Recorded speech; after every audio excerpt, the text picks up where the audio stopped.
Hello there, and welcome. If you've found your way here tonight, perhaps you've had a long day. Perhaps your mind is still turning over thoughts from hours ago, or perhaps you're simply someone who finds comfort in learning something new as you drift towards sleep. Either way, you're in the right place. Tonight, we're going on a gentle journey through one of the most remarkable systems in your body. The cardiovascular system.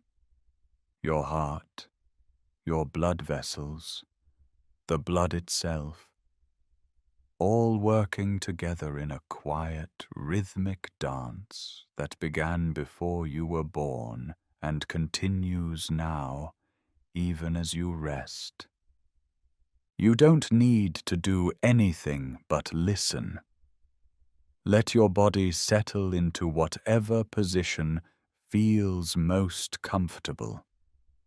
Let your breathing slow naturally, the way it does when you're safe and at ease.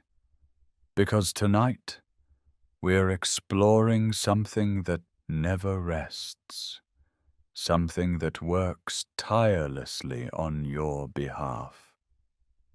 Your heart beats about 100,000 times every single day. That's over 2.5 billion times in an average lifetime. And it does this without you ever having to think about it, without you ever having to remind it. It simply beats, quietly, steadily, faithfully. We'll move slowly through this system, from the chambers of your heart to the tiniest capillaries reaching into your tissues. We'll talk about valves and electrical signals, about blood and oxygen, about the miles and miles of vessels that wind through your body like a vast, intricate network of rivers. There's no rush, no urgency, just the gentle unfolding of how your body keeps itself alive, moment by moment, beat by beat. And if these calm explorations help you unwind, if they give you a peaceful way to end your day, consider subscribing to the channel. It helps others find their way here too, one sleepy soul at a time. Now let's begin with the heart itself, this extraordinary muscle that sits quietly in your chest, working without pause. Your heart is nestled between your lungs, slightly to the left of the center of your chest. It sits behind your breastbone, protected by your rib cage, in a space called the mediastinum. If you were to place your closed fist against your chest, that's roughly the size of your heart. Not very large, really. For women, the heart typically weighs around 8 ounces, about the weight of a small apple. For men, it's slightly heavier at around 10 ounces. This modest size is remarkable when you consider everything this organ accomplishes, day after day, without rest. The heart itself is surrounded by a protective sac called the pericardium. Imagine a smooth, double-layered membrane that wraps around the heart like a cushioning envelope. The pericardium has 2 parts. The outer layer, called the fibrous pericardium, is tough and inelastic. It anchors the heart in place within the chest cavity, keeping it from shifting around as you move. The inner layer, the serous pericardium, is thinner and more delicate. It actually has two sublayers. The outer sublayer lines the inside of the fibrous pericardium, while the inner sublayer, called the visceral pericardium or epicardium, lies directly against the heart muscle itself. Between these two sublayers of the serous pericardium exists a tiny space, the pericardial cavity. This space contains just a small amount of lubricating fluid, perhaps 15 to 50 milliliters. This fluid is crucial because it allows the heart to beat smoothly, reducing friction as the heart expands and contracts thousands of times each hour. Think of it like oil between two moving parts in a machine. Without this fluid, the surfaces would rub together roughly, causing wear and discomfort. But with it, the heart can move freely, gliding within its protective sac with each beat. The heart wall itself is made of 3 distinct layers of tissue, each with its own specific role. The outermost layer, as we mentioned, is the epicardium. This thin, transparent outer coating contains blood vessels, lymph vessels, and nerves that serve the heart muscle. It also contains some fat, which you might see as yellow tissue on the surface of the heart. This fat serves as a cushioning layer and contains the coronary arteries that supply blood to the heart muscle itself.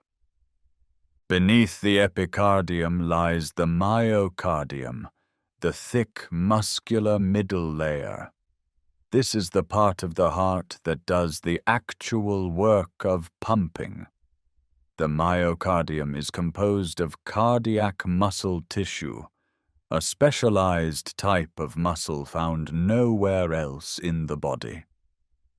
Unlike skeletal muscle, which you control voluntarily when you move your arms or legs, cardiac muscle works involuntarily. You never have to think about making your heart contract. It simply does so, automatically, continuously, from the moment it starts beating in the womb until the day it stops. The thickness of the myocardium varies in different parts of the heart. In the atria, the upper chambers, the muscle wall is relatively thin, perhaps only 2 to 3 millimeters thick. This is because the atria don't need to generate much force. They simply receive blood from the veins and pass it down to the ventricles below. The ventricles, however, have much thicker walls because they must pump blood out of the heart. The right ventricle, which pumps blood to the nearby lungs, has walls about 3 to 5 millimeters thick. But the left ventricle, which must pump blood throughout the entire body, has the thickest walls of all, measuring about 13 to 15 millimeters. That's roughly ½ an inch of pure muscle, contracting with enough force to send blood surging through thousands of miles of blood vessels.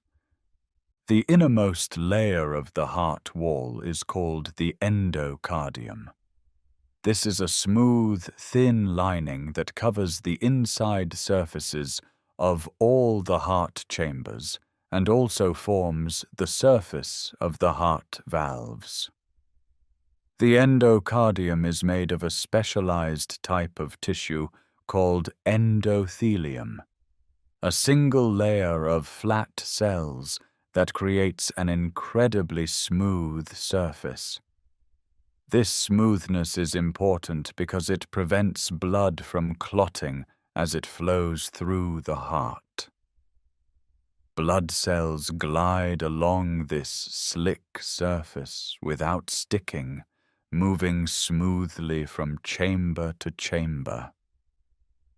For many years, scientists thought the endocardium was simply a passive lining, like wallpaper in a room. But research has revealed that it plays active roles in regulating heart function. The endocardium releases substances that can affect how strongly the heart muscle contracts, helping to fine-tune the heart's pumping action.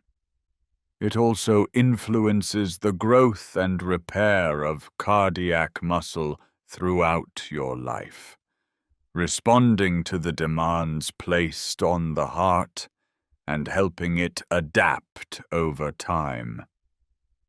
Now, within this muscular organ, there are 4 hollow chambers. These chambers are organized into 2 pairs, an upper pair and a lower pair. The upper chambers are called atria, singular atrium. The lower chambers are called ventricles. The right atrium and right ventricle make up the right side of the heart, while the left atrium and left ventricle form the left side. A thick muscular wall called the septum separates the right and left sides, preventing blood from mixing between them. The atria are the receiving chambers. They're smaller and have thinner walls than the ventricles because they don't need to pump blood very far. The right atrium receives deoxygenated blood returning from the body through 2 large veins. The superior vena cava brings blood from the upper body, the head, neck, arms, and chest. The inferior vena cava brings blood from the lower body, the abdomen, pelvis, and legs. This blood has traveled through the body's tissues, delivering oxygen and picking up carbon dioxide, and it flows into the right atrium in a steady, gentle stream. The left atrium, slightly smaller than the right, receives oxygenated blood from the lungs through 4 pulmonary veins. 2 pulmonary veins come from each lung, carrying blood that has just been refreshed with oxygen.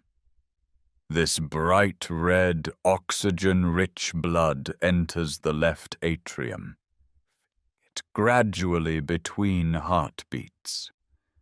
The ventricles are the pumping chambers. They're larger than the atria and have much thicker, more muscular walls. The right ventricle receives blood from the right atrium and pumps it out to the lungs through the pulmonary artery. Even though it's called an artery, this vessel carries deoxygenated blood, which is unusual because most arteries carry oxygenated blood. But in the pulmonary circulation, the rules are reversed. The right ventricle doesn't need to generate as much pressure as the left ventricle because the lungs are nearby and the pulmonary blood vessels offer relatively little resistance to blood flow. The left ventricle is the workhorse of the heart. It's the largest and most powerful of all 4 chambers. When the left ventricle contracts, it must generate enough force to push blood through the aorta, the body's largest artery, and then through the vast network of vessels that reaches every organ and tissue. The pressure created by the left ventricle during contraction, called systolic pressure, is typically around 120 millimeters of mercury in a healthy adult. That's enough force to push blood up to your brain, down to your toes, and everywhere in between. Between the chambers are walls of muscle and connective tissue that keep blood flowing in the right direction. The interatrial septum separates the two atria. In adults, this septum has a slight oval-shaped depression called the fossa ovalis. This is actually a remnant from fetal development. Before birth, when a baby is still in the womb and not yet breathing air, there's an opening in the interatrial septum called the foramen oval. This opening allows blood to bypass the non-functioning fetal lungs by flowing directly from the right atrium to the left atrium.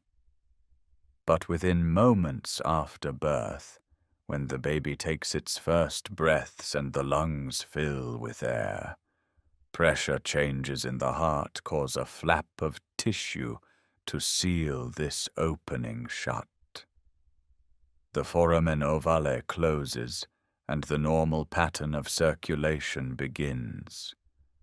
The fossa ovalis remains throughout life as a thin spot in the septum, a silent marker of that crucial transition from womb to world.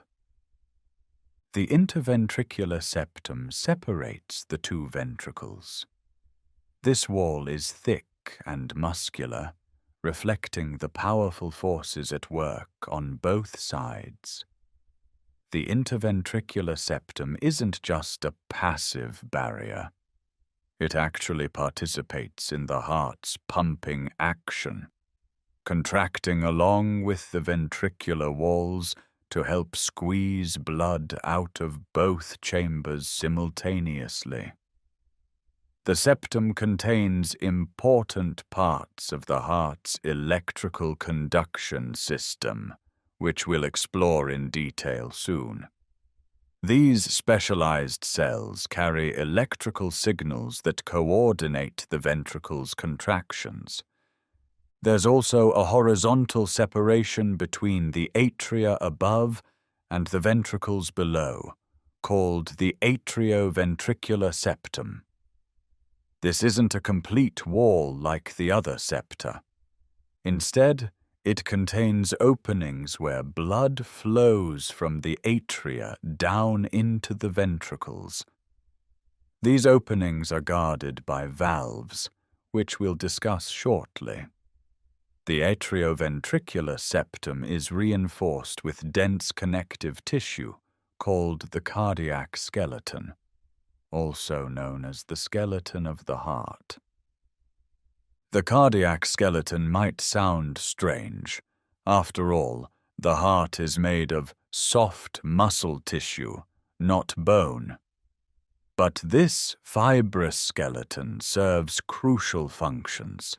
It consists of 4 rings of dense collagen fibers that surround the openings between the atria and ventricles, and the openings where the great arteries leave the ventricles. These rings provide structural support, keeping the openings from stretching or distorting as blood flows through them with each heartbeat. They also serve as anchor points for the heart valves and for the cardiac muscle fibers themselves. And importantly, the cardiac skeleton acts as an electrical insulator. It prevents electrical signals from passing directly from the atria to the ventricles, except through one carefully controlled pathway, ensuring that the heart's chambers contract in the proper sequence. The heart structure is beautifully organized for its function. Blood always flows in one direction through the heart. It never sloshes backward, never gets confused about where to go. Deoxygenated blood flows into the right atrium, down to the right ventricle, out to the lungs. Oxygenated blood flows into the left atrium, down to the left ventricle, out to the body. This one-way flow is maintained by the valves, which open and close with perfect timing thousands of times each day. And while the heart is often described as two separate pumps, one for pulmonary circulation and one for systemic circulation, both sides work simultaneously. When the atria contract, both contract together. When the ventricles contract, both contract together. The heart functions as one coordinated unit, its four chambers working in harmony.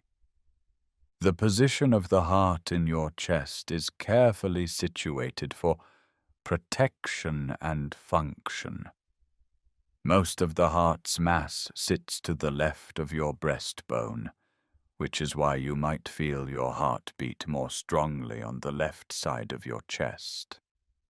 The heart is tilted slightly, with its bottom tip, called the apex, pointing downward, forward, and to the left. This positioning allows the powerful left ventricle to be optimally placed for pumping blood into the aorta, which curves up and then back down along the spine. The heart rests on the diaphragm, the large sheet of muscle that separates your chest cavity from your abdominal cavity. The diaphragm rises and falls with each breath you take, and this gentle movement actually helps support the heart and assists with blood flow through the large veins that empty into the heart. When you breathe in deeply, the diaphragm contracts and moves downward, creating more space in your chest and helping to draw blood back toward the heart from the lower body. Above and around the heart, your lungs nestle closely, their soft, spongy tissue cushioning the heart on either side. The great blood vessels, the aorta and pulmonary arteries leaving the heart, and the venae cava and pulmonary veins entering the heart, are all gathered together at the top of the heart in an area called the base. This might seem counterintuitive, calling the top of the heart the base, but in anatomical terms, the base of the heart refers to the broad upper portion where the major vessels attach, while the apex refers to the pointed lower tip. The heart's location in your chest is wonderfully protected. Your sternum, or breastbone, shields it from the front. Your ribs curve around it on the sides. Your spine supports it from behind. Your lungs cushion it. Your diaphragm supports it from below. This bony cage and surrounding tissues protect your heart from external impacts while still allowing it room to expand and contract with each beat. The heart is secure but not constricted, protected but not restricted. As you lie here now, your heart is sitting in this protected space, beating steadily. You might even be able to feel it, a gentle pulse in your chest or at your wrist. Each beat is a contraction of that cardiac muscle, a squeezing that pushes blood forward. And with each contraction, your heart moves slightly within the pericardial sac, shifting and twisting just a bit as the ventricles squeeze and then relax. It's a subtle movement, barely perceptible, but if you could see your heart directly, you'd watch it change shape with each cycle, bulging and then relaxing, like a careful hand repeatedly squeezing and releasing a soft ball. The heart's chambers are connected by openings, and these openings are guarded by valves.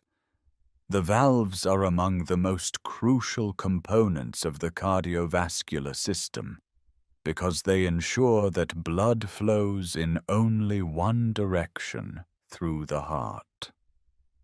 They open when they should, allowing blood to pass through, and close when they should, preventing blood from flowing backward.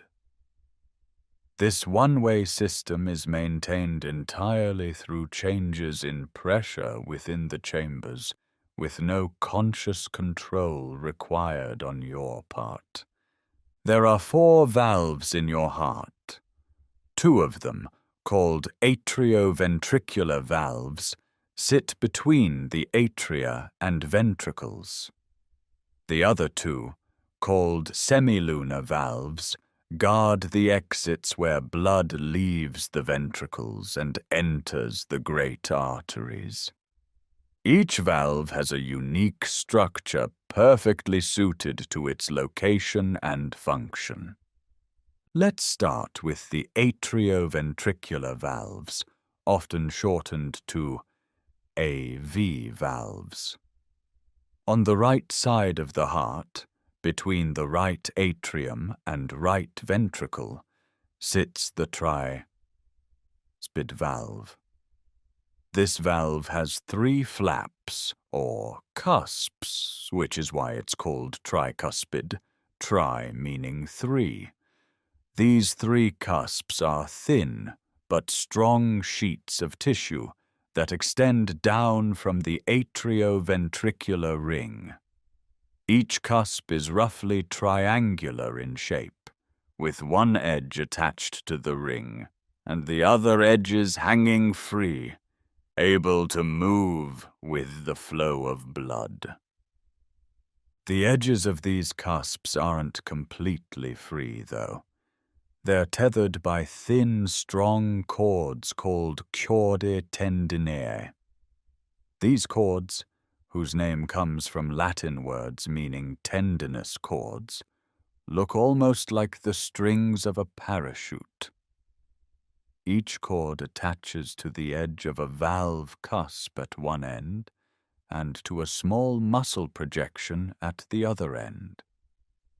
These muscle projections are called papillary muscles, and they extend from the inner wall of the ventricle. The papillary muscles don't actually pull the valve open. Instead, they contract when the ventricle contracts, keeping the chordae tendineae taut so that the valve cusps don't flip backward into the atrium when pressure in the ventricle increases. Think of it like this. When the ventricle fills with blood and then begins to contract, pressure inside the ventricle rises rapidly. This pressure pushes against the undersides of the valve cusps, forcing them upward toward the atrium. But the chordae tendineae, held tight by the contracting papillary muscles, prevent the cusps from being pushed too far. The 3 cusps come together, meeting at their edges, forming a tight seal that prevents blood from leaking back into the atrium. It's an elegant system. The valve closes passively, pushed shut by pressure differences, but the chordae tendineae and papillary muscles ensure it doesn't close too far and get damaged. On the left side of the heart, between the left atrium and left ventricle, sits the mitral valve. This valve is also called the bicuspid valve because it has only 2 cusps instead of 3. Bi means 2, so bicuspid means 2 cusps. The mitral valve is also sometimes called the left atrioventricular valve. The name mitral comes from its resemblance to a bishop's mitre, a tall, pointed ceremonial hat. When the 2 cusps of the mitral valve come together, they form a shape that reminded early anatomists of this religious headwear. The mitral valve works on the same principle as the tricuspid valve. Its 2 cusps are made of strong, flexible tissue. They're attached to the atrioventricular ring at their bases and tethered to papillary muscles by chordae tendinaire along their free edges. The left ventricle has 2 main papillary muscles that support the mitral valve.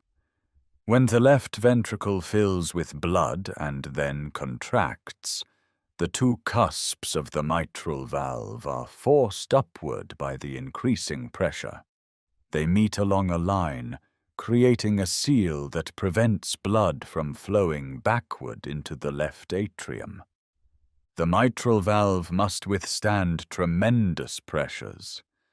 Remember, the left ventricle generates much higher pressures than the right ventricle because it must pump blood throughout the entire body. During contraction, pressures in the left ventricle can reach 120 millimeters of mercury or higher, especially during physical exertion. The mitral valve must seal completely against this force, and it does so reliably, beat after beat, year after year. The cusps are thin, no more than a couple of millimeters thick, yet they're incredibly strong, reinforced with collagen fibers arranged in a way that resists tearing. The atrioventricular valves open when pressure in the atria exceeds pressure in the ventricles. This happens during the relaxation phase of the cardiac cycle, when the ventricles are filling. As blood flows from the atria into the ventricles, it pushes the valve cusps aside, and they hang down into the ventricles out of the way. Blood flows freely through the open valves, filling the ventricles in a smooth, continuous stream.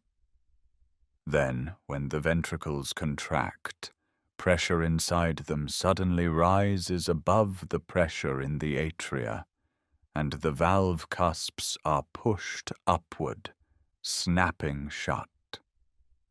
The closing of the atrioventricular valves creates the first heart sound, the lub in the familiar lub-dub of a heartbeat. Now let's turn to the semilunar valves. These valves guard the exits from the ventricles.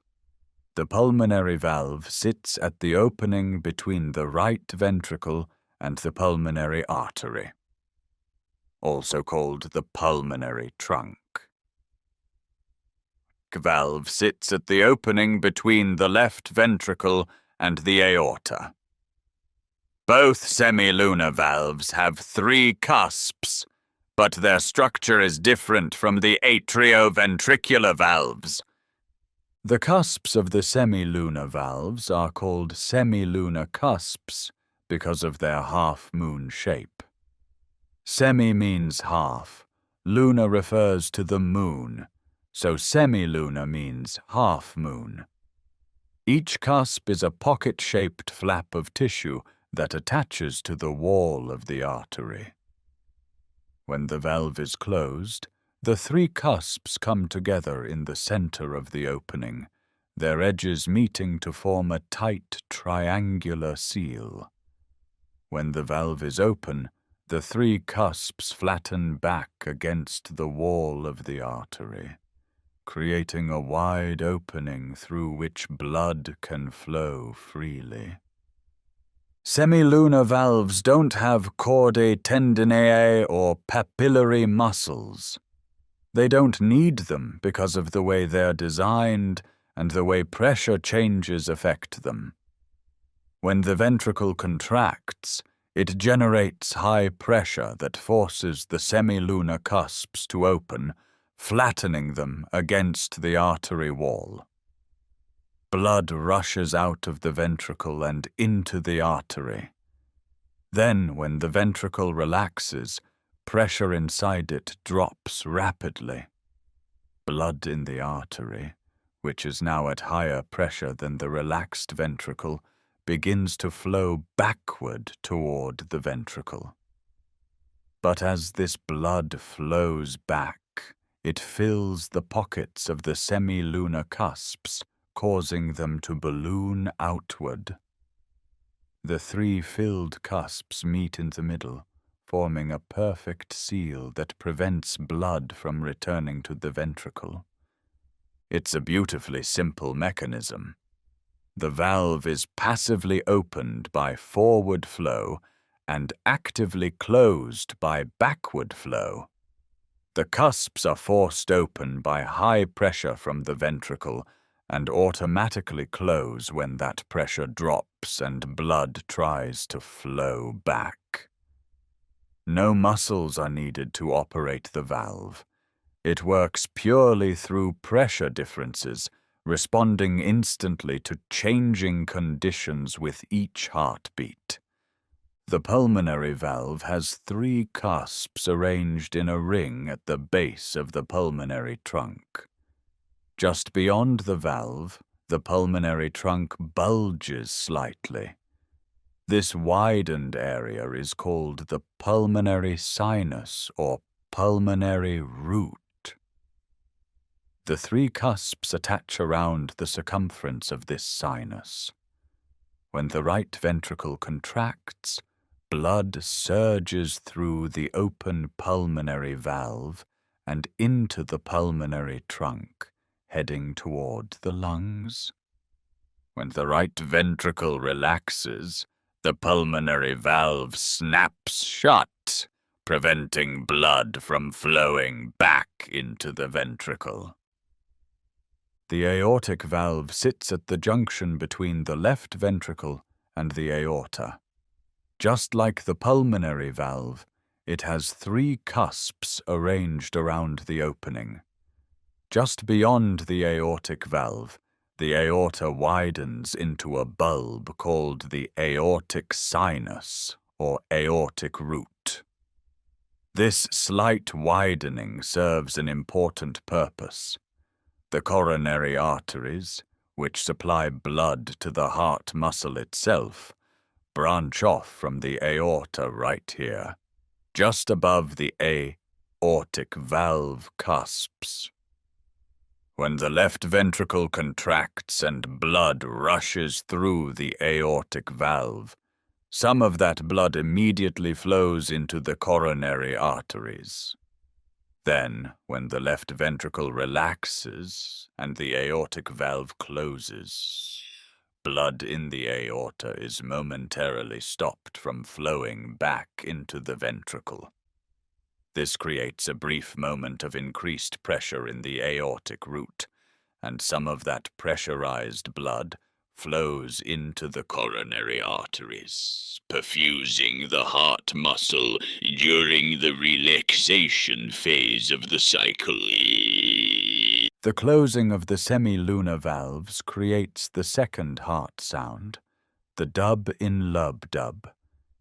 This sound is slightly shorter and sharper than the first sound because the semilunar cusps snap shut more crisply than the larger, heavier atrioventricular valves. If you were to listen to your heart with a stethoscope, you'd hear a pattern: lub-dub, pause, lub-dub, pause.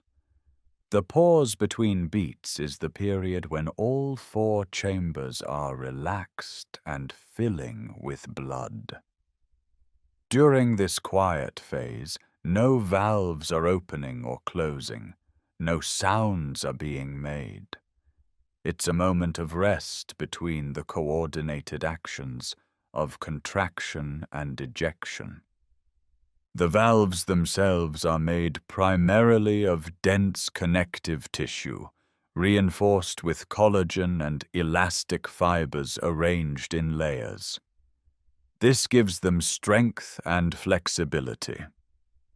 They need to be strong enough to withstand the forces of blood flow and pressure changes, yet flexible enough to open and close completely thousands of times each hour. The surface of each valve is covered with a layer of endothelium, the same smooth tissue that lines the heart chambers. Prevents blood from clotting on the valve surface and minimizes resistance as blood flows past. The timing of valve opening and closing is exquisitely coordinated. When the atria contract, the atrioventricular valves are open, allowing blood to be pushed from atria to ventricles. The semilunar valves are closed at this point because pressure in the arteries is higher than pressure in the relaxed ventricles. Then, when the ventricles begin to contract, pressure inside them rises quickly. As soon as ventricular pressure exceeds atrial pressure, the atrioventricular valves snap shut. For a brief moment, all four valves are closed, and the ventricles continue contracting in what's called the isovolumetric contraction phase. Pressure builds rapidly with no blood being ejected. Then, when pressure in the ventricles exceeds pressure in the arteries, the semilunar valves are forced open and blood is ejected. After ejection, the ventricles relax, and as pressure inside them drops below arterial pressure, the semilunar valves close. Now all four valves are closed again, briefly, during the isovolumetric relaxation phase. Then, when ventricular pressure drops below atrial pressure, the atrioventricular valves open, and the cycle begins again. This intricate dance happens with every single heartbeat, coordinated by pressure changes that occur in milliseconds. The valves respond instantly to these pressure shifts, opening and closing without thought or command from your nervous system.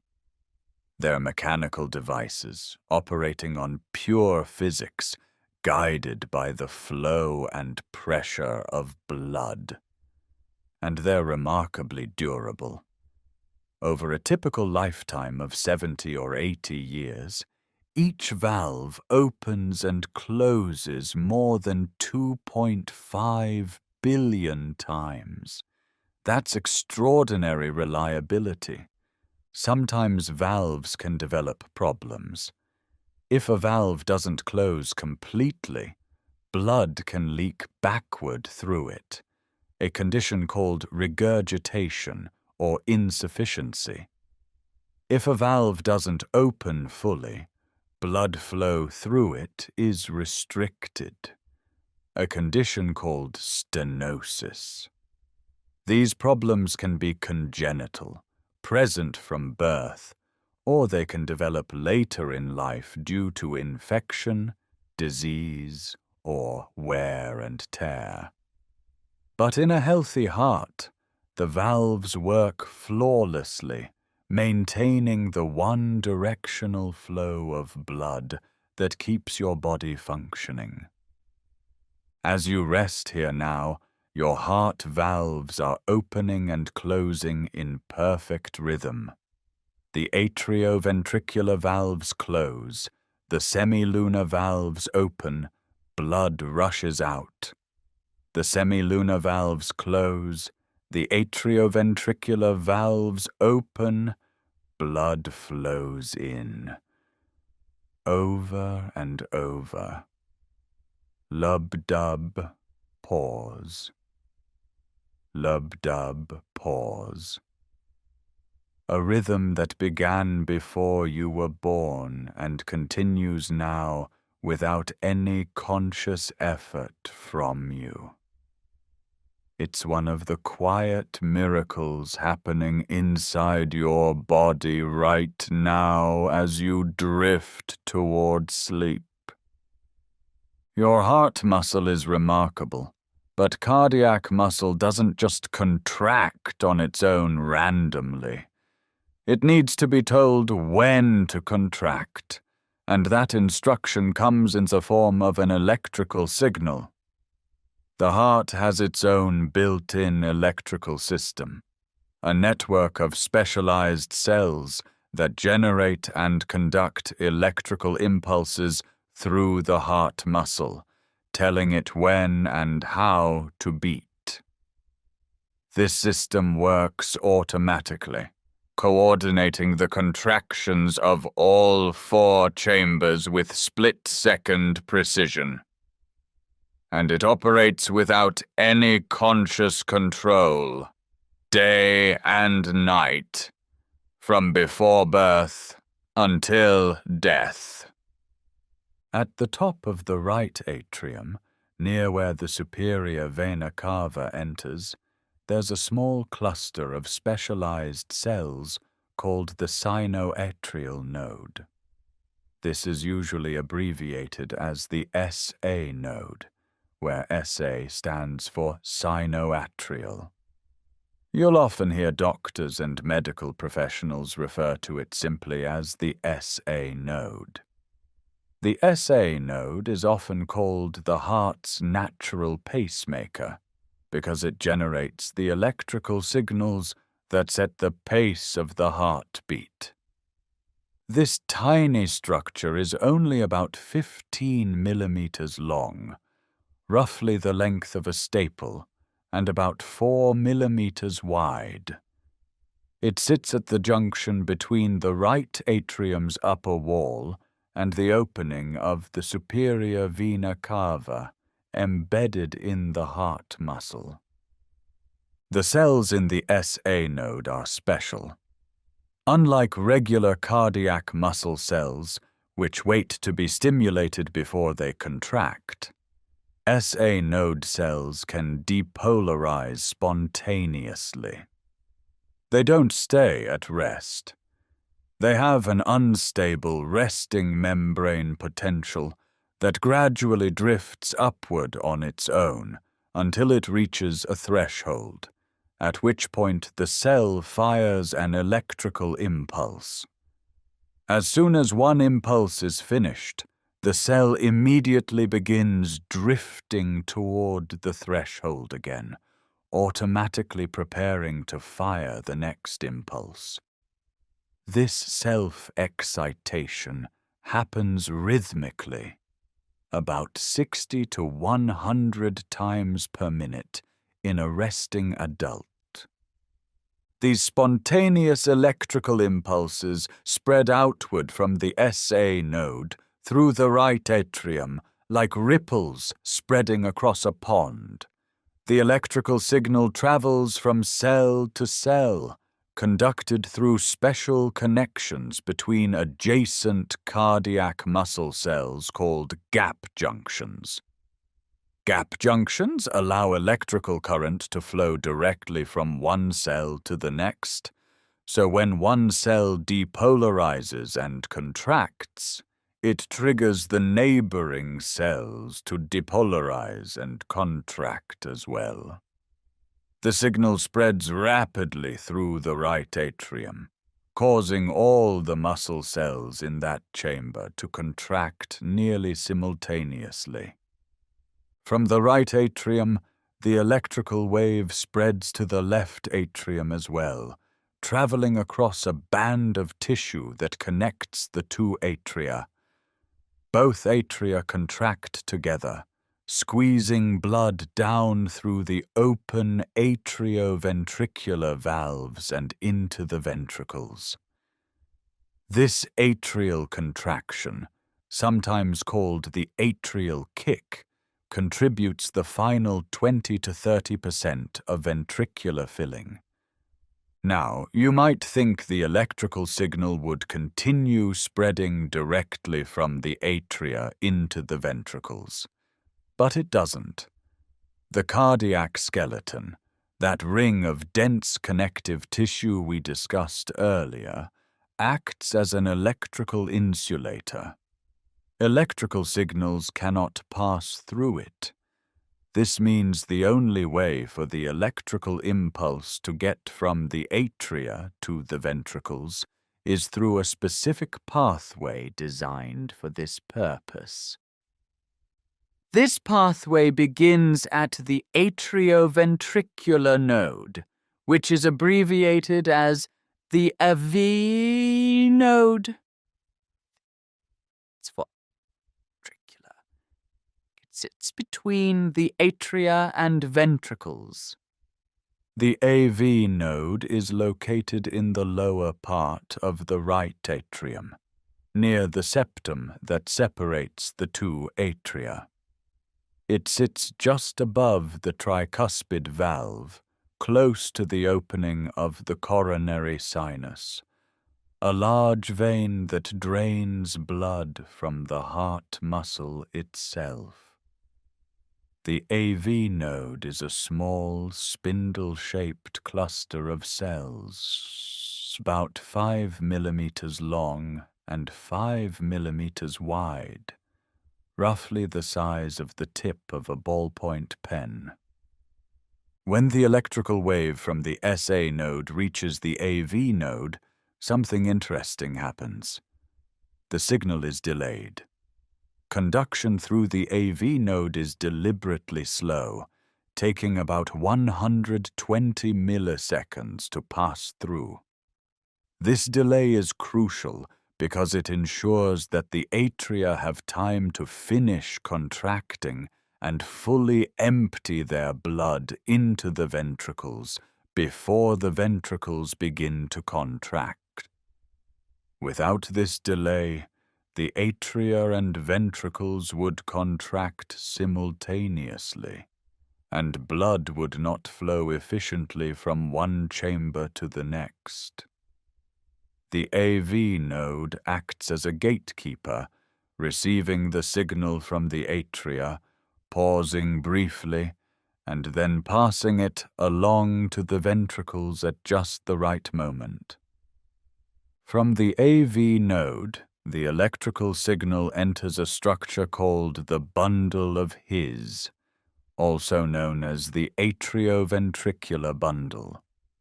This bundle is a cord of specialized conducting tissue that descends through the cardiac skeleton, the only electrical pathway connecting the atria to the ventricles. The bundle of His is about 20 millimeters long and 4 millimeters in diameter. It travels down along the interventricular septum, the muscular wall separating the two ventricles. After a short distance, the bundle of His divides into two branches, the right bundle branch and the left bundle branch. The right bundle branch travels down the right side of the interventricular septum, carrying the electrical signal toward the right ventricle. The left bundle branch travels down the left side of the septum, heading toward the left ventricle. In some people, the left bundle branch divides further into two smaller branches called fascicles, the anterior fascicle and the posterior fascicle, which spread the signal more efficiently through the larger left ventricle. At the bottom of the septum, near the apex of the heart, the bundle branches divide into a vast network of tiny fibers called Purkinje fibers. These fibers spread upward and outward through the ventricular walls, reaching into every part of the ventricular muscle. Purkinje fibers are specialized for rapid conduction. They can carry electrical signals 5 times faster than ordinary cardiac muscle cells. The Purkinje fibers form a dense network just beneath the endocardium, the inner lining of the ventricles, and they have multiple connections with the ventricular muscle cells. When the electrical signal reaches the Purkinje fibers, it spreads almost instantly throughout both ventricles, from the apex upward toward the base. This causes the ventricular muscle to contract from the bottom up, squeezing blood upward and outward through the semilunar valves into the pulmonary artery and aorta. The entire process from the SA node firing to the ventricles beginning to contract takes less than a quarter of a second. The signal travels from the SA node through the atria in about 90 milliseconds. It pauses at the AV node for about 120 milliseconds. Then it races through the bundle of his bundle branches and Purkinje fibers to activate the ventricles in another 30 to 40 milliseconds. All told, about 240 milliseconds from start to finish. That's less than a quarter of a second for a perfectly coordinated contraction of all 4 chambers. This electrical conduction system has built-in redundancy. If the SA node fails to generate an impulse, the AV node can take over as a backup pacemaker.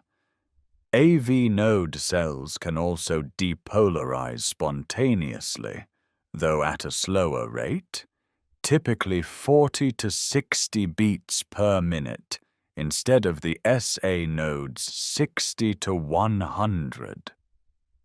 If both the SA and AV nodes fail, cells in the bundle of his or even the Purkinje fibers can generate impulses, though at even slower rates, around 20 to 40 beats per minute. This hierarchy of pacemakers ensures that the heart will keep beating even if the primary pacemaker malfunctions. The fastest pacemaker always controls the heart rate because its electrical signals travel through the heart and stimulate the slower pacemakers before they have a chance to fire on their own. The heart's electrical activity can be recorded using an electrocardiogram, which is abbreviated as ECG or sometimes EKG. The abbreviation ECG comes from electrocardiogram, while EKG comes from the German spelling electrocardiogram. Both abbreviations mean exactly the same thing and are used interchangeably. An ECG uses electrodes placed on the skin to detect the tiny electrical currents generated by the heart with each beat. The resulting graph shows characteristic waves that correspond to different parts of the cardiac cycle. The P wave represents atrial depolarization, the electrical signal spreading through the atria. The QRS complex represents ventricular depolarization, the signal spreading through the ventricles. The T wave represents ventricular repolarization, the electrical recovery of the ventricles preparing for the next beat. By examining the shape, size, and timing of these waves, doctors can assess how well the heart's electrical system is functioning. Your nervous system can influence the SA node, speeding up or slowing down your heart rate to match your body's needs. Two branches of the autonomic nervous system, the part of your nervous system that controls involuntary functions, regulate the SA node. The sympathetic nervous system, active during stress or exercise, releases hormones like epinephrine and norepinephrine that make the SA node fire faster, increasing your heart rate. The parasympathetic nervous system, active during rest and relaxation, releases a neurotransmitter called acetylcholine that makes the SA node fire more slowly, decreasing your heart rate. This is why your heart beats faster when you're anxious or exercising, and slower when you're calm or sleeping. Right now, as you rest here quietly, your parasympathetic nervous system is likely dominant, slowing your synode's firing rate. Your heart is beating at a comfortable, relaxed pace, perhaps 60 or 70 beats per minute. Each beat is initiated by an electrical impulse generated spontaneously in your node, spreading through your atria, pausing at your AV node, racing down through the bundle branches and Purkinje fibers, and triggering a coordinated contraction of your ventricles. The parasympathetic nervous system's effect on heart rate is immediate. When the vagus nerve, the main parasympathetic nerve to the heart, releases acetylcholine at the SA node, the heart rate begins to slow within a single beat. This allows for beat-to-beat control of heart rate to match your body's instant needs. The sympathetic effect, on the other hand, takes a few seconds to begin and builds gradually over 20 to 30 seconds. This slower response makes sense. When you need to respond quickly to danger, your heart rate can drop instantly to conserve energy. But when you need to ramp up for action, the increase is more gradual, allowing your cardiovascular system to adjust smoothly. The electrical conduction system is incredibly reliable, but it's also vulnerable to damage. Ischemia, a lack of blood flow to heart tissue, can disrupt electrical conduction. Infections, diseases, and certain medications can affect the conduction system. Sometimes people are born with abnormalities in their conduction pathways that cause irregular heart rhythms. Doctors can treat many of these problems with medications that affect the electrical properties of cardiac cells, or with devices like artificial pacemakers and defibrillators that can monitor and correct abnormal heart rhythms. But in a healthy heart, this system works flawlessly, firing tens of thousands of times each day without error. The SA node generates its rhythmic impulses. The signal spreads through the atria, pauses briefly at the AV node, races through the ventricles, and the entire heart contracts in a coordinated, efficient pattern. Over and over, beat after beat, hour after hour. It's a biological marvel, a self-sustaining electrical rhythm that keeps you alive every moment of every day. Heartbeat follows a carefully choreographed sequence of events called the cardiac cycle. This cycle has two main phases: systole, when the heart muscle contracts and pumps blood out, and diastole, when the heart muscle relaxes and fills with blood. These phases don't happen simultaneously in all chambers. The atria and ventricles have their own systolic and diastolic phases, timed to work together in a coordinated dance. Let's follow a single cardiac cycle from beginning to end, starting with the moment when all four chambers are relaxed. This is called ventricular diastole, the period when the ventricles are filling with blood. The atrioventricular valves are open, and blood is flowing from the atria down into the ventricles. The semilunar valves are closed because pressure in the arteries is still higher than pressure in the relaxed ventricles. Blood returning from the body flows into the right atrium through the superior and inferior venae cavae. Blood returning from the lungs flows into the left atrium through the pulmonary veins. So, as blood accumulates in the atria, it automatically flows through the open atrioventricular valves into the ventricles below. This initial filling of the ventricles happens passively. The atria aren't contracting yet. Blood simply flows downhill, so to speak, from the higher pressure atria into the lower pressure ventricles. About 70 to 80% of ventricular filling occurs during this passive phase.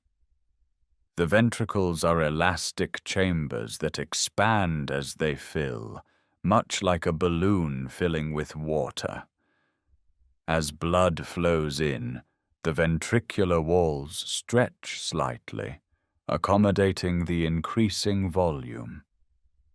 Then, near the end of ventricular diastole, the SA node fires, and an electrical impulse spreads through the atria.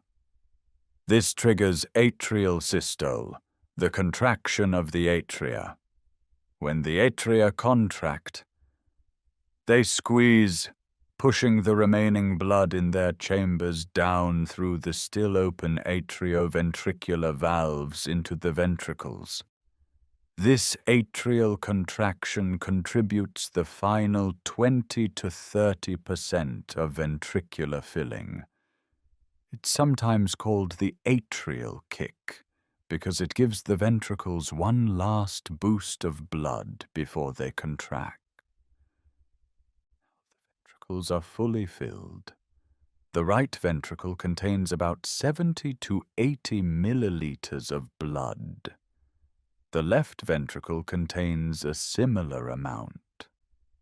This blood in the ventricle at the end of diastole is called the end diastolic volume. The ventricular muscle has been stretched by this volume of blood, and according to a principle called the Frank-Starling mechanism, the degree of stretch affects how forcefully the ventricle will contract. More stretch leads to a stronger contraction, allowing the heart to adjust its pumping power based on how much blood is returning to it. The electrical signal has now reached the AV node, where it's briefly delayed.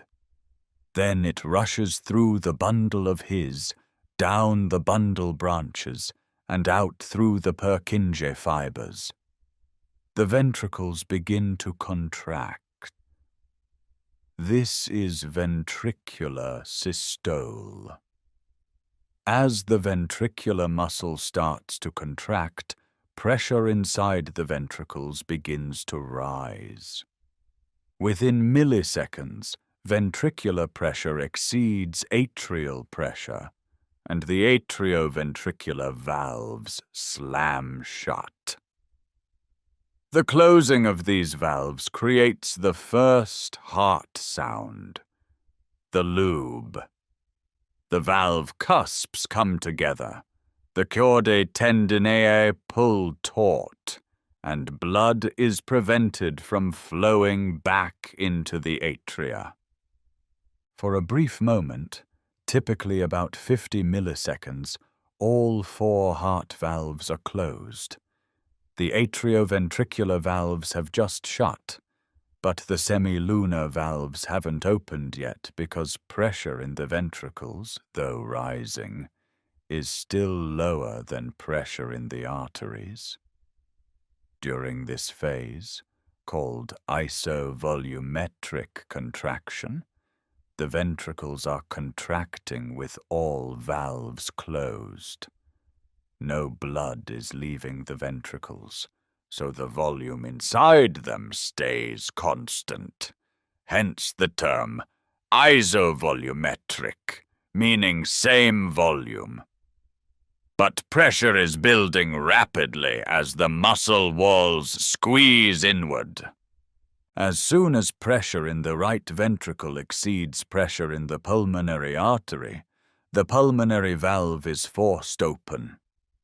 Similarly, when pressure in the left ventricle exceeds pressure in the aorta, the aortic valve opens.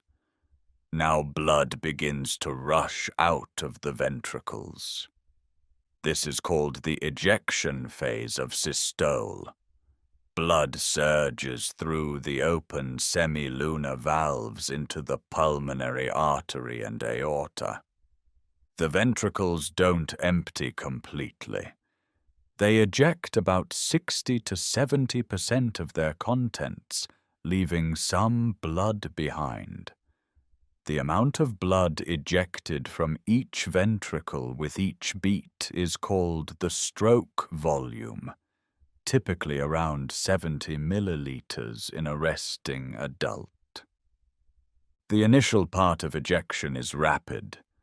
Most of the blood is pushed out in the first third of systole.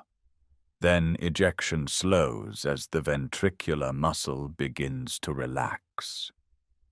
Pressure in the ventricles starts to fall. As soon as ventricular pressure drops below arterial pressure, blood in the arteries begins to flow backward toward the ventricles. This backward flow fills the pockets of the semilunar valve cusps, causing them to snap shut. The closing of the semilunar valves creates the second heart sound, the dub. The ventricles are now sealed chambers again, beginning their relaxation phase. This brief period when the ventricles are relaxing with all valves closed is called ventric relaxation. Ventricular pressure is dropping rapidly, but it's still higher than atrial pressure, so the atrioventricular valves remain closed. As soon as ventricular pressure falls below atrial pressure, the atrioventricular valves open, and blood begins to flow from the atria into the ventricles again. Ventricular diastole has begun, and the cycle starts over. The volume of blood remaining in the ventricle after systole is called the end systolic volume, typically around 40 to 50 milliliters. The difference between end diastolic volume and end systolic volume is the stroke volume, the amount ejected with each beat.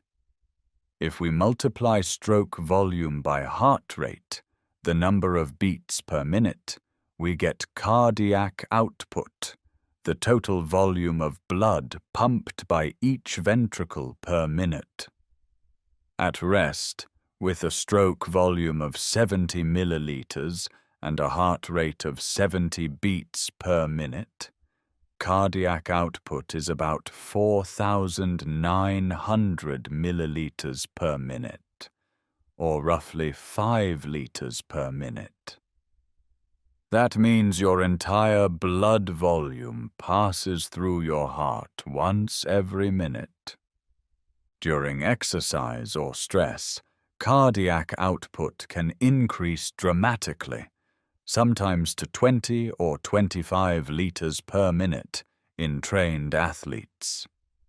This increase comes from two changes: heart rate increases, driven by sympathetic nervous system activity that makes the SA node fire faster, and stroke volume increases because the heart contracts more forcefully and ejects a larger percentage of its contents with each beat. Your body has remarkable capacity to adjust cardiac output to match its needs, ramping up during activity and dialing back during rest. The cardiac cycle happens with precise timing. At a resting heart rate of 70 beats per minute, each cycle lasts about 0.85 seconds. Of that time, systole takes about 0.3 seconds, and diastole takes about 0.55 seconds. Notice that diastole is longer than systole. This makes sense because the heart needs more time to fill with blood than it needs to eject it. And during diastole, the heart muscle itself receives most of its blood supply through the coronary arteries. If the heart rate increases, both systole and diastole become shorter, but diastole shortens proportionally more. At very high heart rates, diastole can become so short that the ventricles don't have adequate time to fill, which can reduce stroke volume despite the increased heart rate. The heart doesn't beat at exactly the same rate all the time. Even at rest, there's natural variability in the interval between beats, called heart rate variability. This variability is actually a sign of a healthy heart. It reflects the dynamic balance between sympathetic and parasympathetic influences, with the nervous system constantly making tiny adjustments to heart rate. When you breathe in, heart rate speeds up slightly. When you breathe out, it slows slightly. This is normal and healthy. Reduced heart rate variability, where the intervals between beats become more uniform, can be a sign of decreased autonomic nervous system function or increased stress. Right now, as you lie here quietly, your heart is moving through this cycle over and over. Ventricular diastole, atrial systole, ventricular systole. Over and over, about once per second, give or take. Each cycle pushes about 70 milliliters of blood out of each ventricle. That's roughly the amount of liquid in a small coffee cup. Multiply that by 70 times per minute, and you get nearly 5 liters per minute. Multiply by 60 minutes per hour, and you get nearly 300 liters per hour. Multiply by 24 hours, and you get over 7,000 liters per day. That's roughly 2,000 gallons of blood pumped every single day. All of this happens automatically, coordinated by electrical signals, regulated by pressure changes, controlled by your nervous system responding to your body's needs. Your heart speeds up when you need it to and slows down when you don't.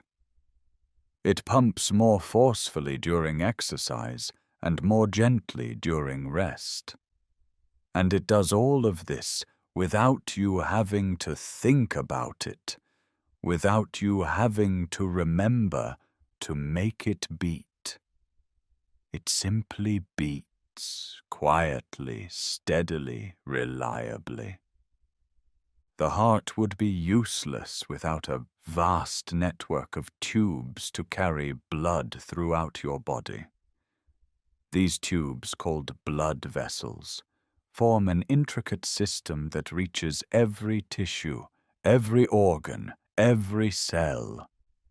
If you could lay out all the blood vessels in your body end to end, they would stretch for about 60,000 miles. That's enough to circle the earth twice. And yet all of these vessels are contained within your body, branching and rebranching, getting smaller and smaller, creating a network so dense that almost no cell is more than a few cells away from a blood vessel. There are 3 main types of blood vessels in your body, each with a distinct structure suited to its specific function. Arteries carry blood away from the heart. Veins carry blood toward the heart. And capillaries, the smallest vessels, form the connection between arteries and veins, creating the sites where actual exchange of nutrients and gases occurs. Let's start with arteries. Arteries are the vessels that carry blood away from the heart under high pressure. When your left ventricle contracts, it generates tremendous force, pushing blood into the aorta at pressures around 120 millimeters of mercury. This pressure wave travels through the arteries with each heartbeat. You can feel it as your pulse when you place your fingers on an artery close to the skin surface, like the radial artery in your wrist or the carotid artery in your neck. To withstand these high pressures, arteries have thick, strong walls made of 3 distinct layers of tissue. The innermost layer is called the tunica intima, or tunica interna. This layer consists of a single sheet of flat cells called endothelium, the same type of smooth lining that covers the inside of the heart. The endothelium provides a slick, frictionless surface that allows blood to flow smoothly without clotting. Beneath the endothelium is a thin layer of connective tissue that provides support.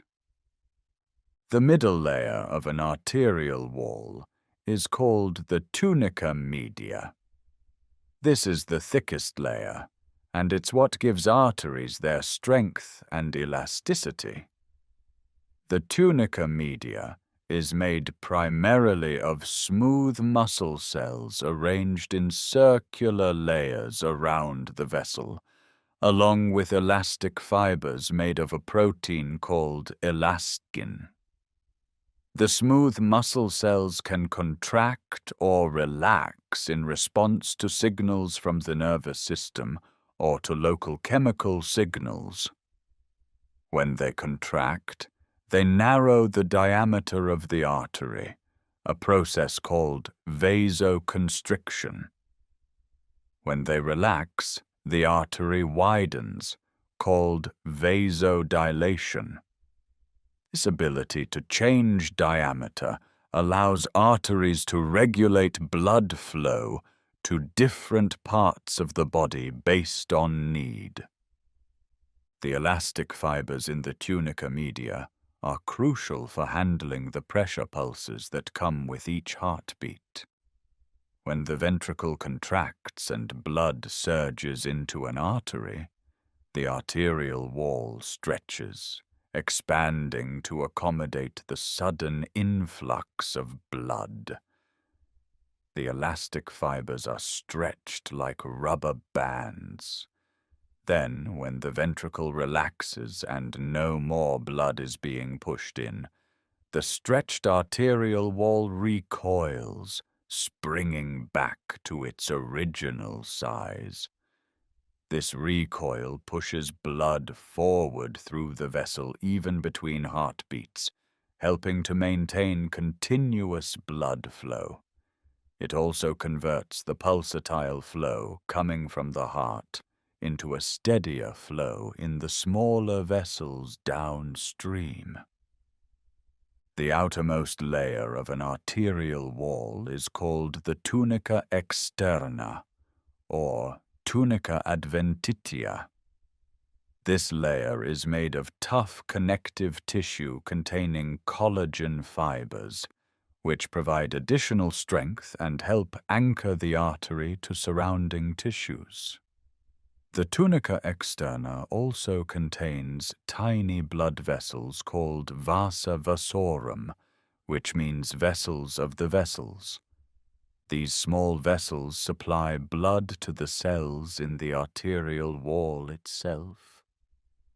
After all, the wall of a large artery is too thick for oxygen to diffuse all the way through from the blood inside the artery, so the wall needs its own blood supply. Not all arteries are the same size or have the same proportions of these layers. The largest arteries, like the aorta and pulmonary artery, are called elastic arteries. They have very thick walls with an exceptionally high proportion of elastic fibers in their tunica media. These elastic arteries are located close to the heart and must handle the full force of ventricular contraction. Their elasticity is crucial for dampening the pressure spikes that occur with each heartbeat. Medium-sized arteries that distribute blood to various organs and regions of the body are called muscular arteries. These have proportionally more smooth muscle and less elastic tissue than elastic arteries. Examples include the brachial artery in your arm, the femoral artery in your thigh, and the coronary arteries that supply your heart muscle. The abundant, smooth muscle in these arteries allows them to regulate blood flow to different regions by constricting or dilating in response to the body's needs. The smallest arteries are called arterioles. These are microscopic vessels with walls that are mostly smooth muscle. Arterioles are the primary site where the nervous system regulates blood pressure and controls the distribution of blood flow. By constricting arterioles in one area and dilating them in another, your body can direct more blood to active tissues and less to inactive ones. During digestion, for example, arterioles in your digestive tract dilate to increase blood flow to your intestines, while arterioles in your skeletal muscles constrict slightly. During exercise, the opposite happens. Muscles get more blood, and the digestive system gets less. Arteries are generally located deep within the body, surrounded by muscle and other tissues that protect them from injury. This makes sense because arteries carry blood under high pressure. A deep cut that severs an artery can result in rapid, dangerous blood loss. The deep location of most arteries helps protect them from trauma. Blood flow through arteries is rapid and pulsatile. In the aorta, blood moves at speeds of 30 to 40 centimeters per second during systole. You can visualize this as blood rushing forward in waves, surging with each heartbeat. The pulsatile nature of arterial flow is most pronounced in the elastic arteries close to the heart. As blood moves into smaller, more distant arteries, the pulses become less pronounced due to the cushioning effect of arterial elasticity and the resistance of the smaller vessels. Arteries branch repeatedly as they travel away from the heart. The aorta gives rise to major branches that supply the head, arms, chest, abdomen, and legs. Each of these branches further divides, creating a tree-like pattern of progressively smaller arteries. Eventually, the smallest arteries, the arterioles, branch into capillaries, the sites of actual exchange between blood and tissues. Now let's turn to veins. Veins are the vessels that carry blood back toward the heart.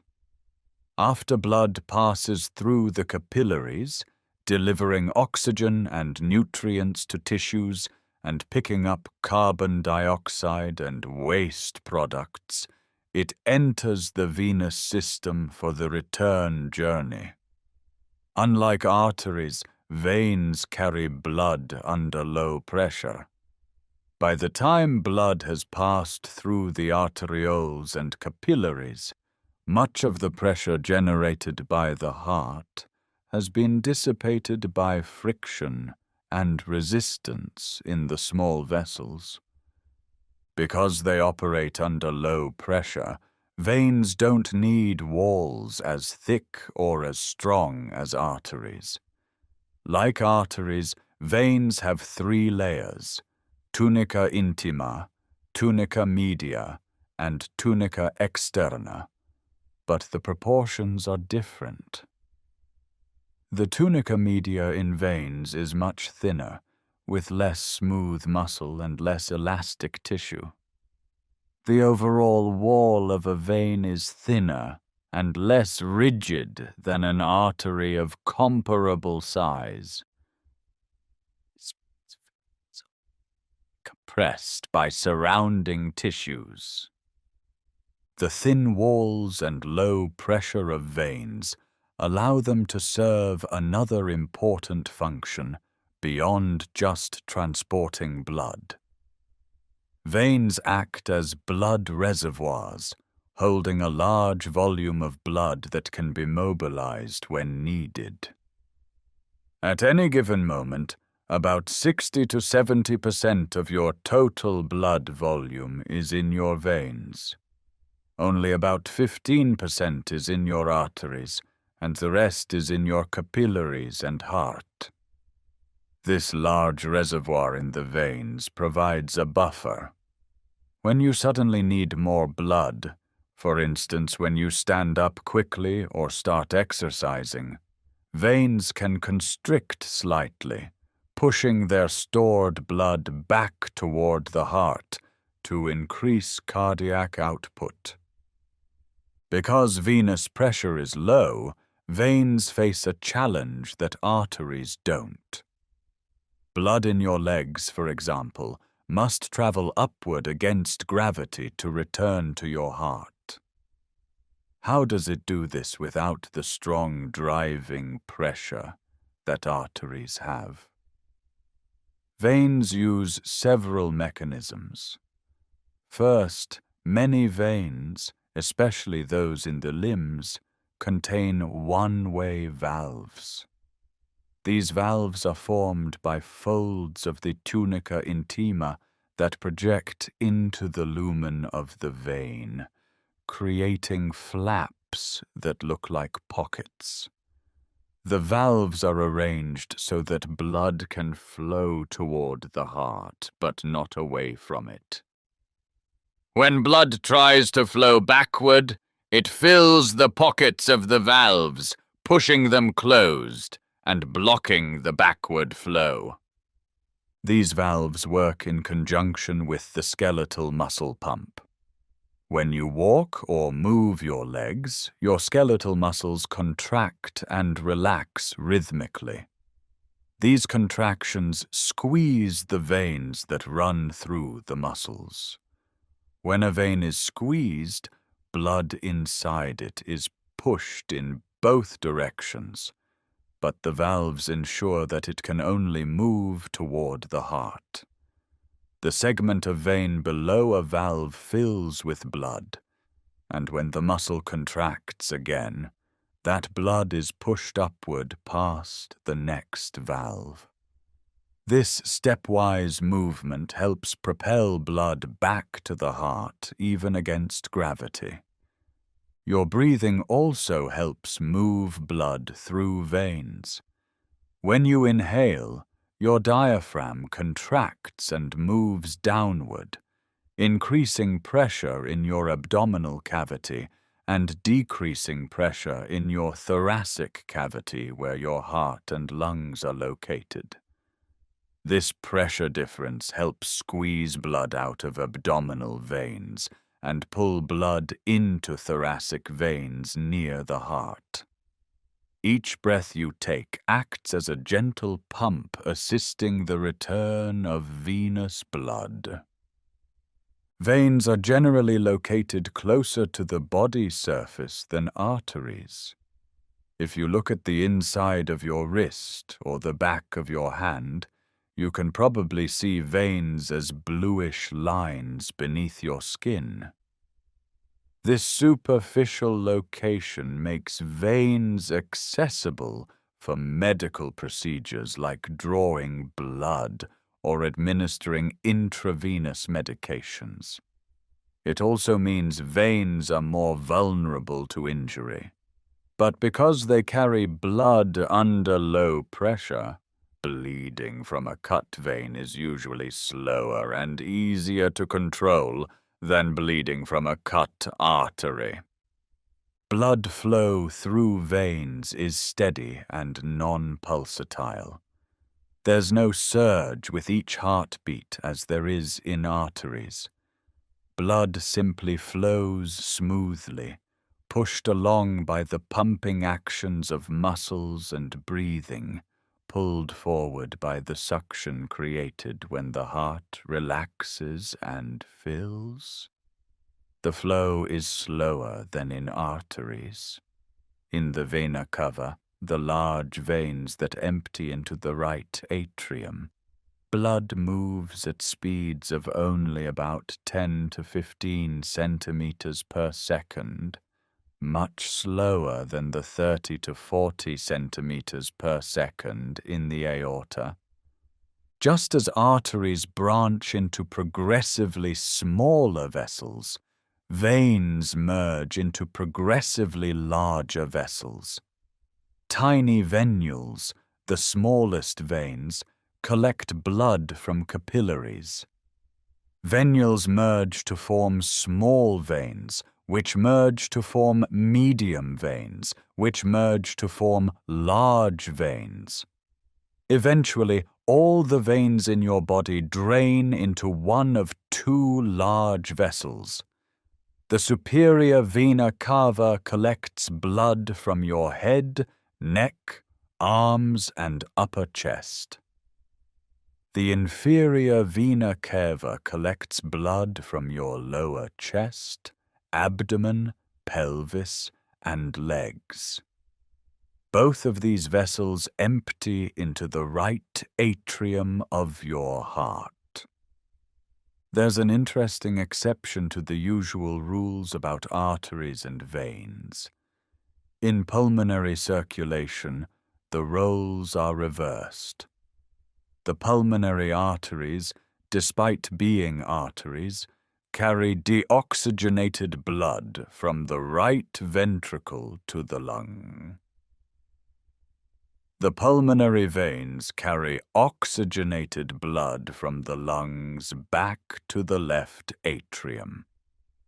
So while arteries usually carry oxygen-rich blood and veins usually carry oxygen-poor blood, the defining characteristic is actually the direction of flow.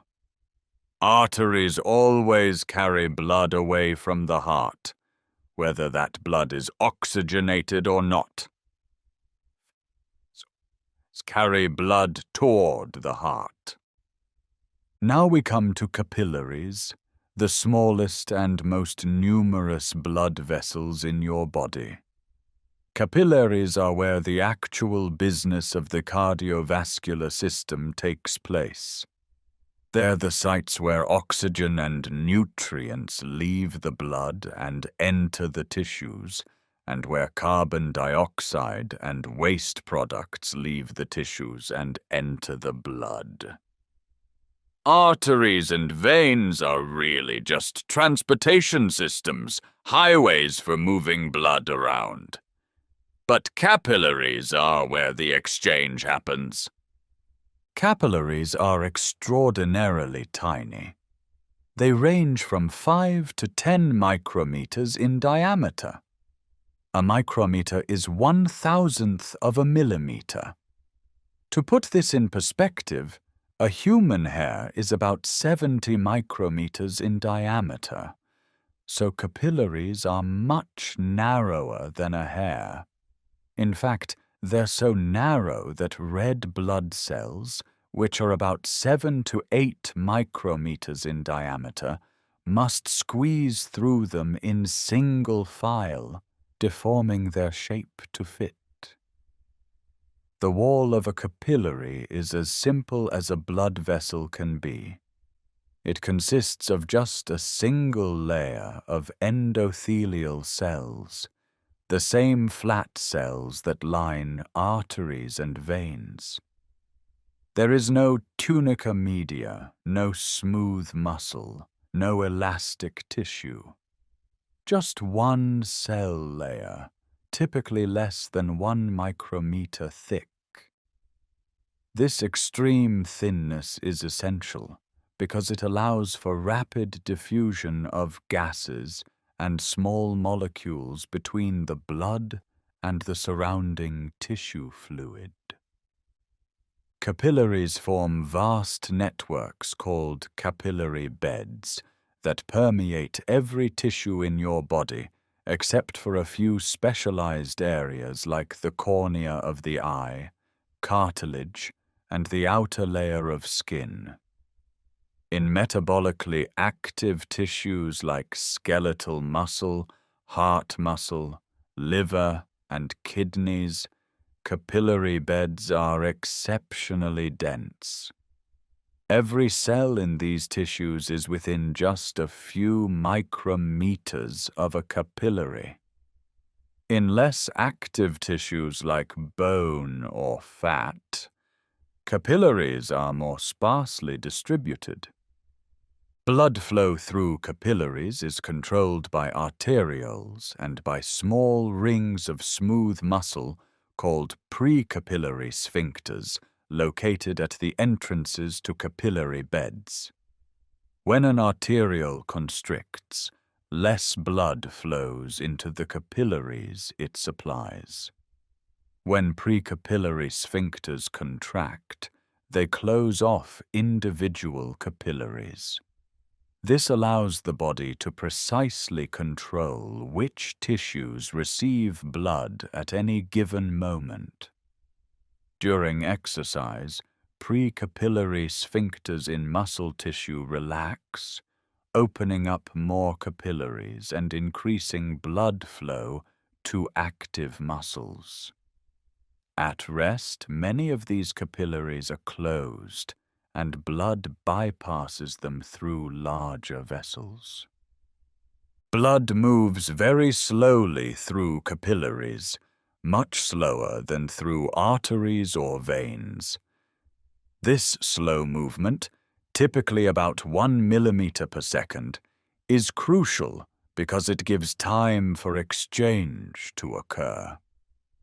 As blood creeps through a capillary, oxygen diffuses out of the red blood cells through the thin capillary wall and into the surrounding tissue fluid, where cells can take it up. Carbon dioxide diffuses in the opposite direction, from tissue fluid through the capillary wall and into the blood.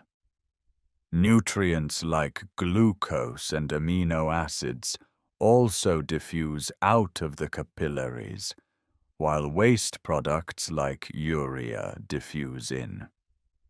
At the arterial end of a capillary, blood pressure is slightly higher than the osmotic pressure created by proteins in the blood. This pressure difference pushes fluid out of the capillary, delivering nutrients.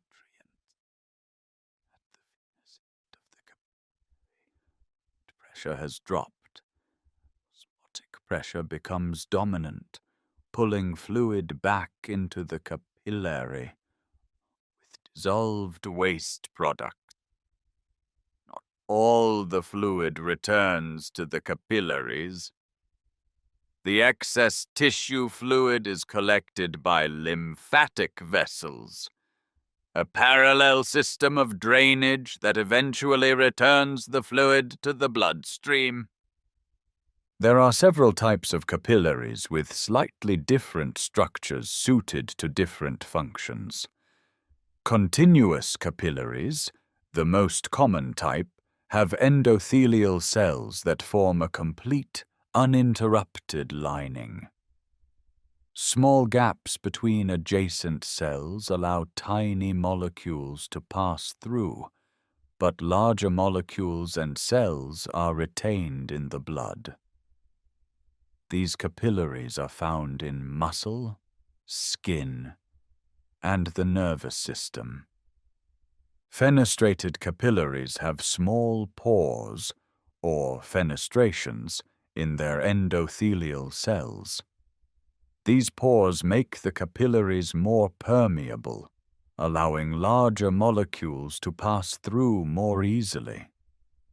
Fenestrated capillaries are found in tissues where rapid exchange is important, such as the intestines, where nutrients are absorbed, the kidneys, where blood is filtered, and endocrine glands, where hormones are secreted.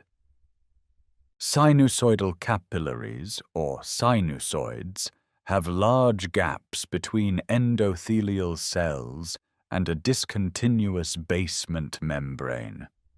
They're highly permeable and allow even large molecules and blood cells to pass through. Sinusoids are found in the liver, bone marrow, spleen, and some endocrine glands. In bone marrow, for example, newly formed blood cells must be able to enter the bloodstream, and they can only do so through the large openings of sinusoidal capillaries. The total cross-sectional area of all capillaries in your body is enormous, far greater than the cross-sectional area of the aorta or any other large vessel.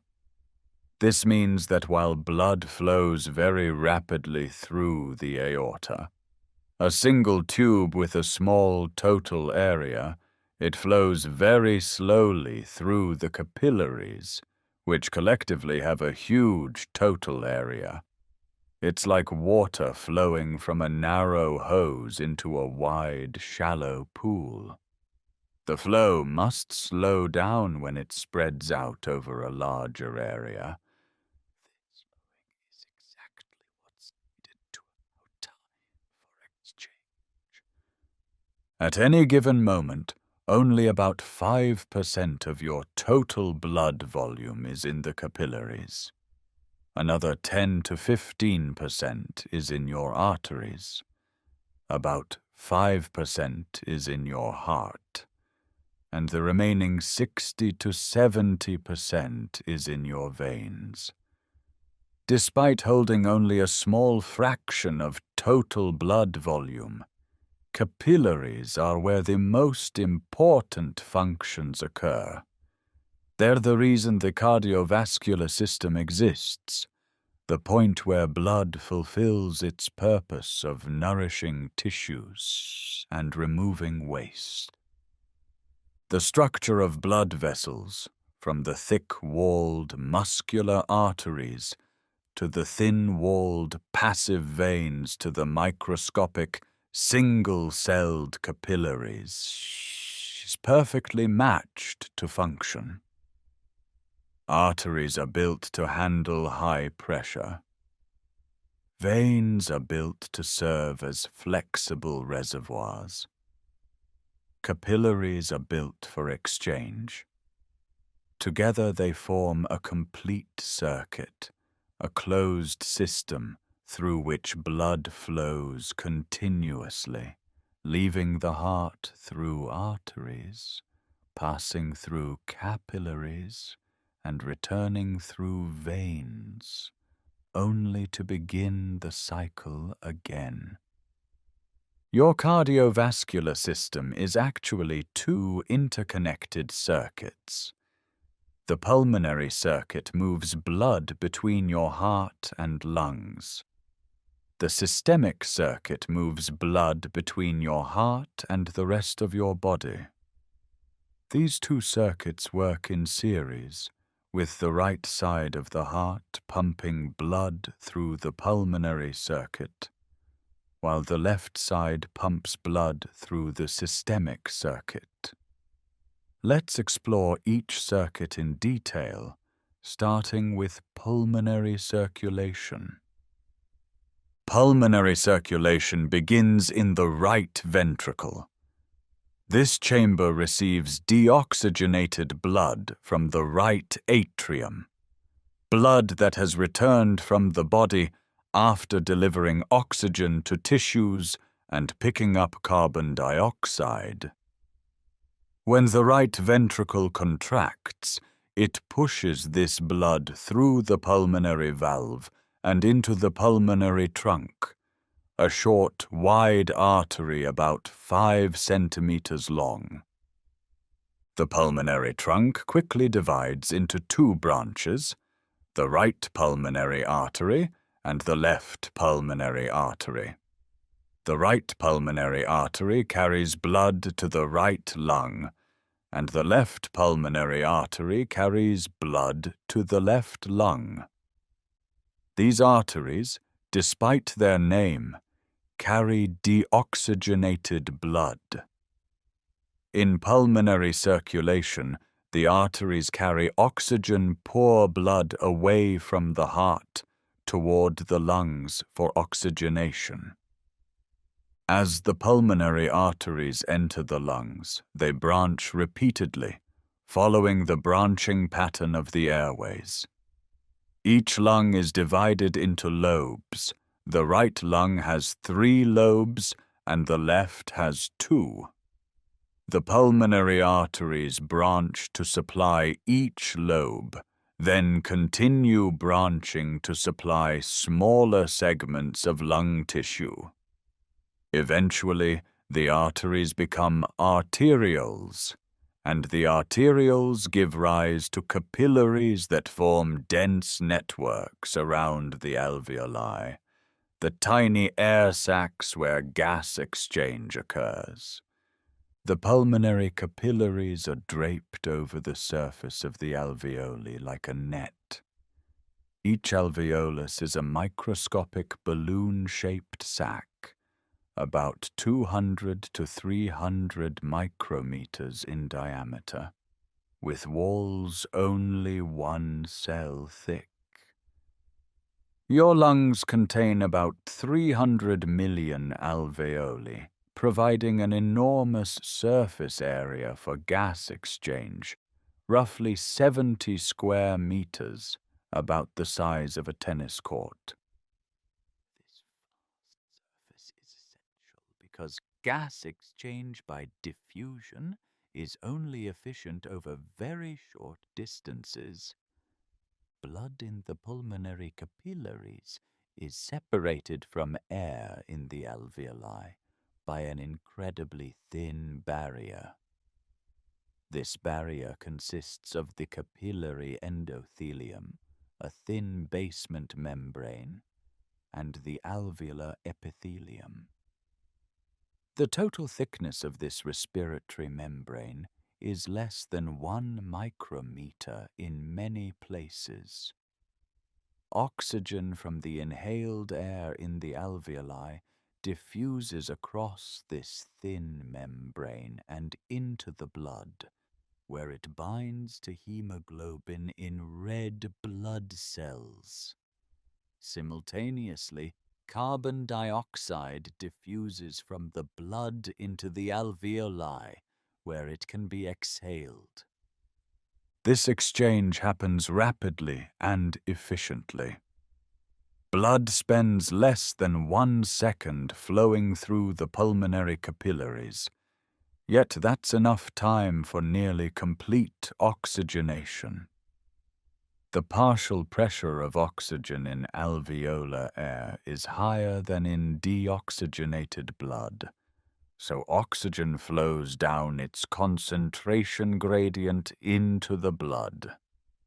The partial pressure of carbon dioxide is higher in blood than in alveolar air, so carbon dioxide flows out.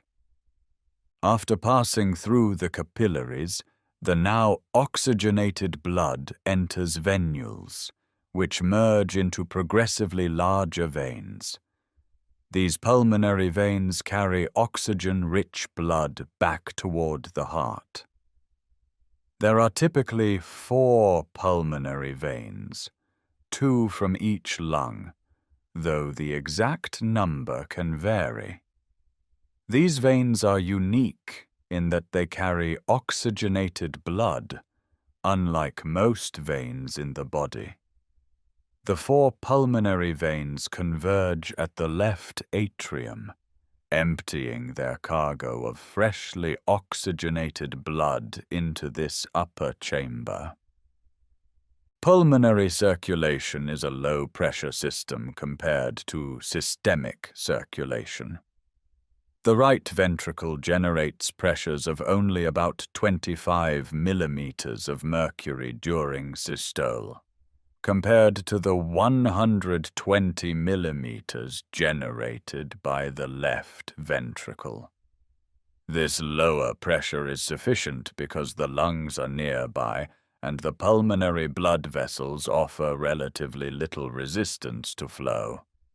The pulmonary arteries are shorter and wider than their systemic counterparts, and they have thinner walls with less smooth muscle.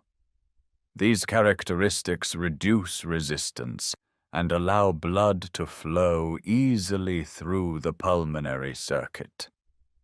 The entire volume of blood pumped by the right ventricle passes through the lungs. At rest, this is about 5 liters per minute, the same as the cardiac output of the left ventricle. It has to be the same because the 2 ventricles are connected in series. All the blood that leaves the left ventricle and travels through the systemic circuit eventually returns to the right atrium, gets pumped through the pulmonary circuit by the right ventricle, and returns to the left atrium. The output of the 2 ventricles must match over time, or blood would accumulate in one circuit or the other. During exercise, Cardiac output increases, sometimes to 20 or 25 liters per minute or more. All of this increased flow must pass through the lungs. To accommodate this, the pulmonary vessels dilate, reducing resistance and allowing more blood to flow through without a large increase in pressure. Capillaries that are closed at rest can open up, and blood flow through individual capillaries can increase. The pulmonary circuit has considerable reserve capacity to handle increased cardiac output. The lungs also serve as a filter for the blood. Small clots, air bubbles, or other particles that might have entered the venous system are trapped in the pulmonary capillaries before they can reach the left side of the heart and enter the systemic circulation. This is important because particles that pass through to the systemic circulation could lodge in critical organs like the brain, causing serious damage. The pulmonary capillaries are fine enough to trap these particles, and the body's natural clot-dissolving mechanisms can break them down. Pulmonary circulation is influenced by several factors. Gravity affects blood flow through different regions of the lungs. In an upright person, more blood flows to the lower portions of the lungs where pressure is higher, and less flows to the upper portions where pressure is lower. The match between blood flow and air flow in different regions of the lungs is crucial for efficient gas exchange. The body regulates this match through a mechanism called hypoxic vasoconstriction. If a region of the lung is poorly ventilated and has low oxygen levels, the pulmonary arterioles supplying that region constrict, redirecting blood to better ventilated areas. The pulmonary circulation works quietly and efficiently, rarely calling attention to itself. With each breath you take, air fills your alveoli, and with each heartbeat, your right ventricle sends blood flowing through your lungs. Oxygen enters your blood. Carbon dioxide leaves.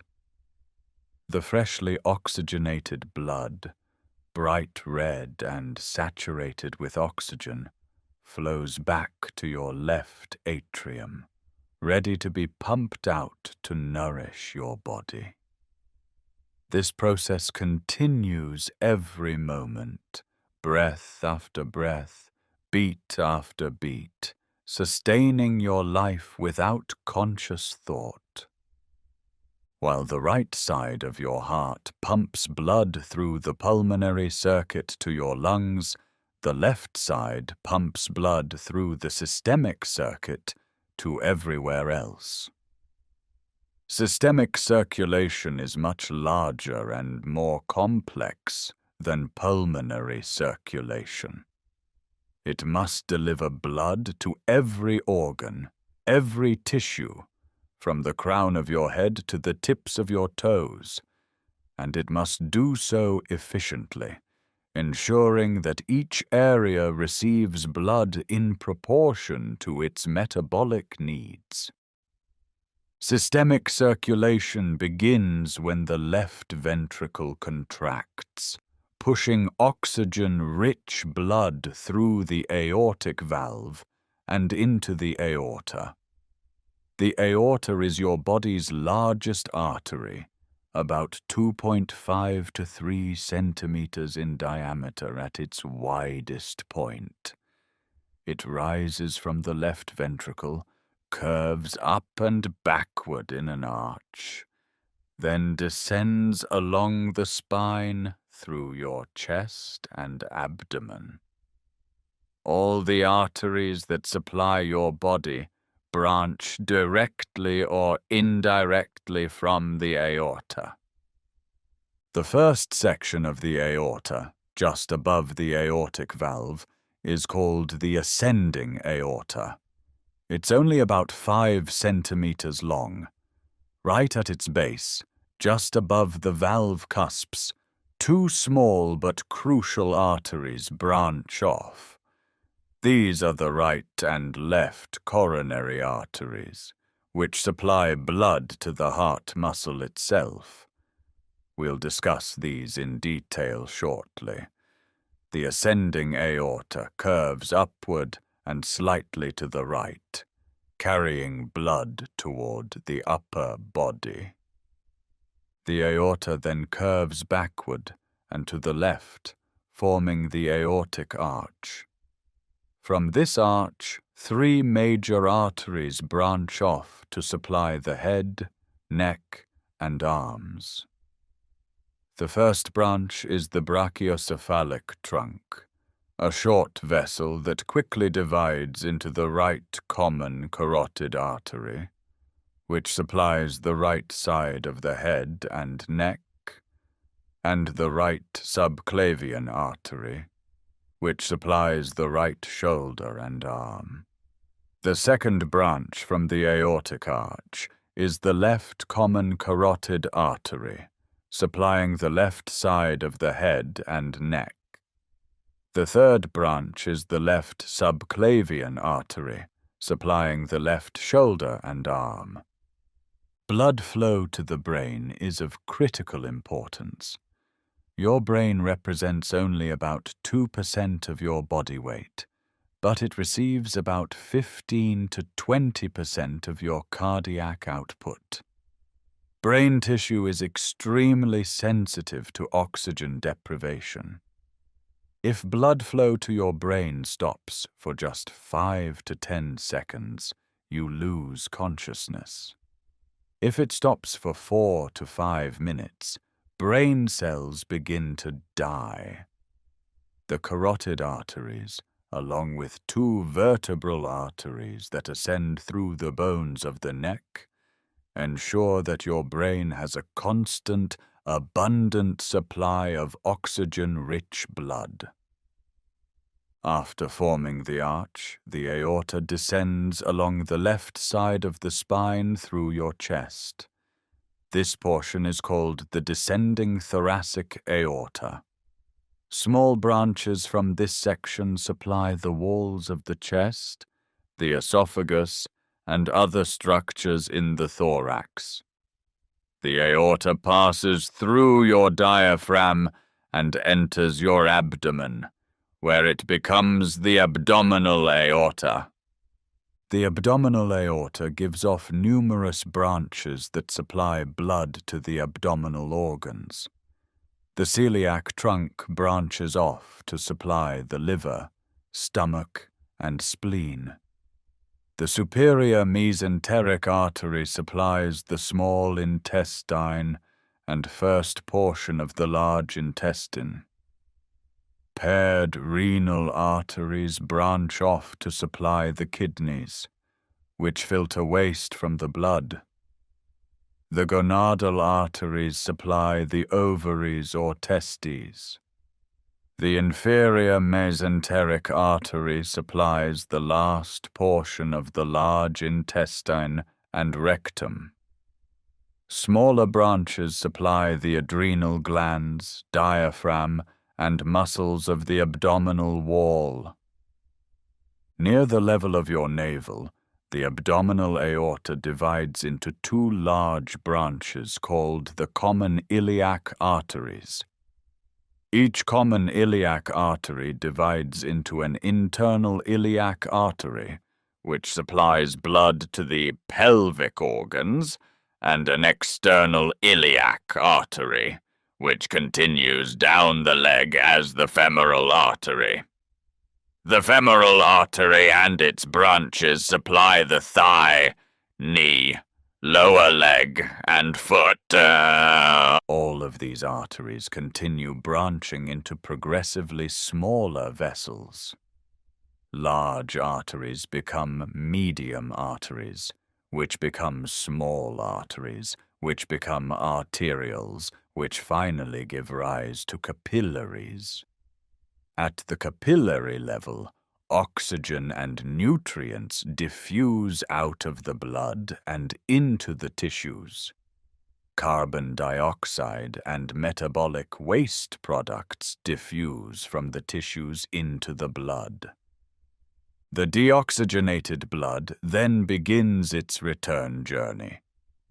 Capillaries merge into venules. Venules merge into small veins, which merge into medium veins, which merge into large veins. Eventually, all the veins from the upper body drain into the superior vena cava, and all the veins from the lower body drain into the inferior vena cava. These two great veins empty into the right atrium, completing the circuit. The systemic circulation operates under much higher pressure than the pulmonary circulation. The left ventricle must generate enough pressure to push blood through the entire body, through thousands of miles of blood vessels, through capillary beds in every tissue. Blood pressure in the aorta during systole is typically around 120 millimeters of mercury, much higher than the 25 millimeters in the pulmonary artery. As blood flows through arteries, arterioles, and capillaries, this pressure gradually drops due to friction and resistance. By the time blood reaches the venae cavae, pressure is only about 2 to 5 millimeters of mercury, just enough to push blood into the right atrium. Blood flow to different organs is carefully regulated to match their needs. Your body has a limited cardiac output at any given moment, and it must distribute this blood strategically. At rest, about 15 to 20% goes to your brain, 20 to 25% to your kidneys, 15 to 20% to your liver and digestive system, 15 to 20% to your skeletal muscles, and the remainder to your heart, skin, bones, and other tissues. During exercise, this distribution changes dramatically. Blood flow to skeletal muscles can increase to 70 to 80% of cardiac output as arterioles in muscles dilate widely. Blood flow to the digestive system decreases as arterioles there constrict. Blood flow to the brain stays relatively constant because it's essential at all times. The skin receives more blood during exercise to help dissipate heat. Your body is constantly adjusting blood flow distribution in response to changing needs. This regulation happens through several mechanisms. The sympathetic nervous system can constrict or dilate arterioles in different regions. Local chemical factors in tissues also affect blood flow. When a tissue is metabolically active, it produces metabolic byproducts like carbon dioxide, lactic acid, and adenosine. These substances cause local arterioles to dilate, increasing blood flow to that tissue. This is called metabolic autoregulation. Active tissues automatically receive more blood because their metabolism produces vasodilating chemicals. Some organs have special requirements for blood flow. The kidneys, for example, receive a huge blood flow relative to their size. Your kidneys together weigh only about 300 grams, but they receive about 1.2 liters of blood per minute, roughly 22% of cardiac output. This high flow is necessary because the kidneys filter waste from the blood. All of your blood passes through your kidneys multiple times each hour.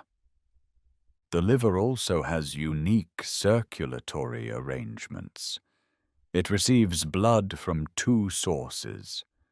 The hepatic artery brings oxygen-rich blood from the aorta, like any other organ. But the liver also receives blood from the portal vein, a large vein that collects blood draining from the stomach, intestines, spleen, and pancreas. This blood is rich in nutrients absorbed from the digestive tract. The liver processes these nutrients, storing some, modifying others, and releasing them into the bloodstream as needed. Blood from both the hepatic artery and portal vein mixes in the liver's sinusoidal capillaries, then drains through hepatic veins into the inferior vena cava. The skin's circulation serves multiple functions. It delivers oxygen and nutrients to skin cells, but it also plays a crucial role in temperature regulation. When you're hot, arterioles in your skin dilate, increasing blood flow to the skin surface where heat can radiate away. Your skin may flush, appearing reddish. When you're cold, these arterioles constrict, reducing blood flow to the skin and conserving heat. Your skin may become pale. This thermoregulatory function of cutaneous circulation is essential for maintaining stable body temperature. The systemic circulation also includes special portal systems in addition to the one in the liver. A portal system is one where blood passes through two sets of capillaries in series before returning to the heart. In the hypothalamic pituitary portal system, for example, capillaries in the hypothalamus of the brain release hormones into blood, which then flows down to the pituitary gland, where it passes through a second set of capillaries. This allows the hypothalamus to control the pituitary gland directly through the bloodstream. Throughout systemic circulation, blood is doing more than just delivering oxygen and nutrients. It's also transporting hormones from endocrine glands to their target organs. It's carrying heat from metabolically active organs like the liver and muscles to the skin for dissipation. It's distributing immune cells throughout the body to defend against infection. It's buffering pH changes by carrying acids and bases. It's maintaining fluid balance by adjusting pressures that control fluid movement between blood and tissues. The systemic circulation is a transportation network, a communication system, a temperature regulator, and a waste disposal service all in one. The entire systemic circuit, from the moment blood leaves the left ventricle until it returns to the right atrium, takes about 60 seconds to complete at rest. During exercise, when your heart is beating faster and blood is flowing more rapidly, circulation time decreases. blood might complete the circuit in 20 to 30 seconds. Despite this rapid flow, blood still spends enough time in capillaries for exchange to occur. The balance between flow rate and exchange time is carefully maintained. Right now, as you lie here resting, your left ventricle is pushing blood into your aorta with each contraction. That blood is surging up toward your head, bringing oxygen to your brain as you listen to these words. It's flowing down your arms and hands, perhaps keeping them warm as they rest beside you. It's descending through your torso, supplying your organs, then splitting and flowing down your legs to your feet. And even as fresh blood is being sent out, deoxygenated blood is making its way back through your veins, returning to your heart to begin another cycle through the lungs. The circuit is continuous, never stopping, every cell in your body bathed in the gentle flow. Your heart is a tireless muscle that beats more than 100,000 times each day, never resting, never pausing. To do this work, the heart muscle needs its own dedicated blood supply. The myocardium, despite being filled with blood flowing through its chambers, cannot use that blood to nourish itself. The endocardium, the inner lining, is too thin to supply the thick muscular wall beneath. Instead, the heart has its own circulatory system, called coronary circulation, which supplies oxygen-rich blood specifically to the heart muscle. The coronary arteries branch off from the aorta immediately above the aortic valve. There are two main coronary arteries, the right coronary artery and the left coronary artery. These are the first branches of the aorta, originating from the aortic sinuses, small pockets in the aortic wall just above the valve cusps. Strategic location ensures that the heart muscle receives blood with every heartbeat. The left coronary artery is often called the left main coronary artery because it's a short trunk that quickly divides into two important branches. It emerges from the left aortic sinus and travels a short distance, perhaps 1 to 2 centimeters before splitting. The two branches are the left anterior descending artery, often abbreviated as LAD, which stands for left anterior descending, and the left circumflex artery. You'll frequently hear cardiologists refer to this simply as the LAD artery. The left anterior descending artery travels down the front surface of the heart, running in a groove between the left and right ventricles called the anterior interventricular sulcus. As it descends, it gives off diagonal branches that spread across the front of the left ventricle, and septal branches that dive into the interventricular septum. The LAD supplies blood to the front wall of the left ventricle, most of the interventricular septum, and the tip or apex of the heart. It's one of the most important arteries in the body. A blockage in the LAD can cause a severe heart attack, affecting a large portion of the left ventricle.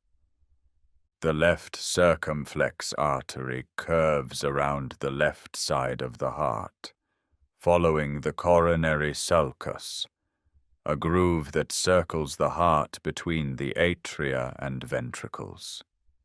It travels along the left edge and then around to the back of the heart. Along the way, it gives off branches called marginal arteries that supply the side wall and back wall of the left ventricle. The circumflex artery supplies the left atrium and the posterior and lateral portions of the left ventricle. The right coronary artery emerges from the right aortic sinus and travels along the right side of the heart in the coronary sulcus. Early in its course, it gives off a small branch to the sinoatrial node, the heart's natural pacemaker. This ensures that the SA node receives a steady blood supply, so it can continue generating the electrical impulses that regulate heart rate. The right coronary artery continues around the right edge of the heart, giving off the right marginal artery which supplies the right ventricular wall. As the right coronary artery reaches the back of the heart, it typically gives off a branch that supplies the atrioventricular node, the specialized tissue that delays electrical signals between the atria and ventricles. Then the right coronary artery continues as the posterior descending artery, also called the posterior interventricular artery, which runs along the back surface of the heart in the posterior interventricular sulcus. This artery supplies the back portion of the interventricular septum and parts of both ventricles. The pattern of coronary artery distribution varies somewhat from person to person. In most people, about 70 to 80%, the right coronary artery is dominant, meaning it gives rise to the posterior descending artery that supplies the inferior and posterior walls of the heart. In about 10% of people, the left coronary system is dominant, with the circumflex artery giving rise to the posterior descending artery. In the remaining 10 to 20%, neither artery is clearly dominant, and both contribute to the posterior blood supply. This variation is normal and doesn't affect heart function under healthy conditions. The coronary arteries continue to branch into progressively smaller arteries, then arterioles, and finally capillaries that form dense networks throughout the myocardium. The capillary density in heart muscle is extremely high, with each cardiac muscle cell adjacent to multiple capillaries. This rich capillary network ensures that every cell in the heart muscle has ready access to oxygen and nutrients. Blood flow through the coronary arteries follows an unusual pattern compared to other organs. In most organs, blood flow is fairly constant throughout the cardiac cycle, with slightly higher flow during systole, when arterial pressure is high. But in the heart, the opposite is true. Most coronary blood flow occurs during diastole, when the heart is relaxed. During systole, when the ventricles contract forcefully, the coronary blood vessels running through the myocardium are squeezed by the contracting muscle around them. This compression increases resistance and reduces blood flow, particularly in the left ventricle, where contractile force is greatest. Vessels on the inner surface of the left ventricular wall may be compressed so much that flow through them stops entirely during systole. When the heart relaxes during diastole, the compression is released, resistance drops, and blood flows freely through the coronary vessels. Also, during diastole, the aortic valve is closed, and some of the blood that was ejected into the aorta during systole now rebounds off the closed valve and flows into the coronary arteries. This combination of reduced resistance and favorable pressure gradients makes diastole the main period of coronary perfusion. This has important implications. If the heart rate becomes very fast, diastole shortens proportionally more than systole. This means there's less time for coronary blood flow with each cycle. At extremely high heart rates, the heart may not receive adequate blood flow through its coronary arteries, even though it's working harder and needs more oxygen. This is one reason why very rapid heart rates can be problematic. The heart's oxygen consumption is remarkably high. At rest, the myocardium extracts about 70 to 80% of the oxygen from the blood flowing through it. Most organs extract only 25 to 30%, using the rest as a reserve. The heart, however, uses almost all available oxygen even at rest. This means that when the heart needs more oxygen, for instance during exercise, it cannot simply extract more from the blood.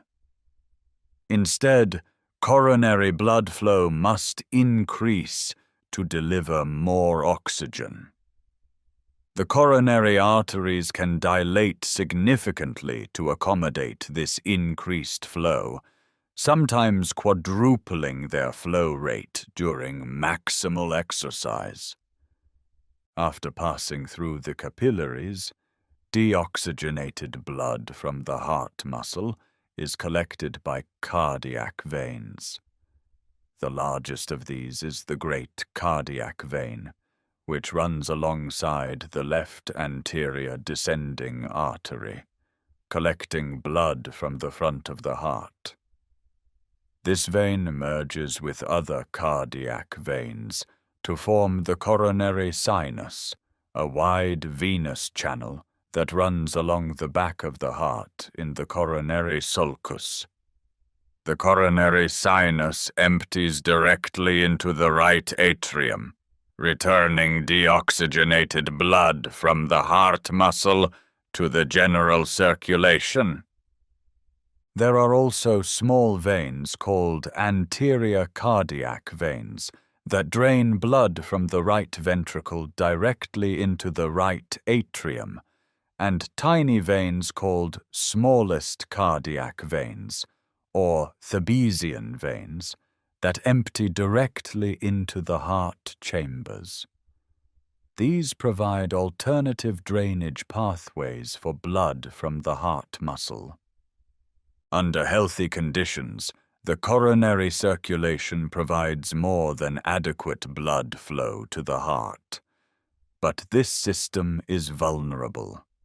If a coronary artery becomes narrowed or blocked, the region of heart muscle it supplies can be damaged or die. This is what happens during a heart attack, or myocardial infarction. The most common cause of coronary artery disease is atherosclerosis, a buildup of fatty plaques in the arterial walls.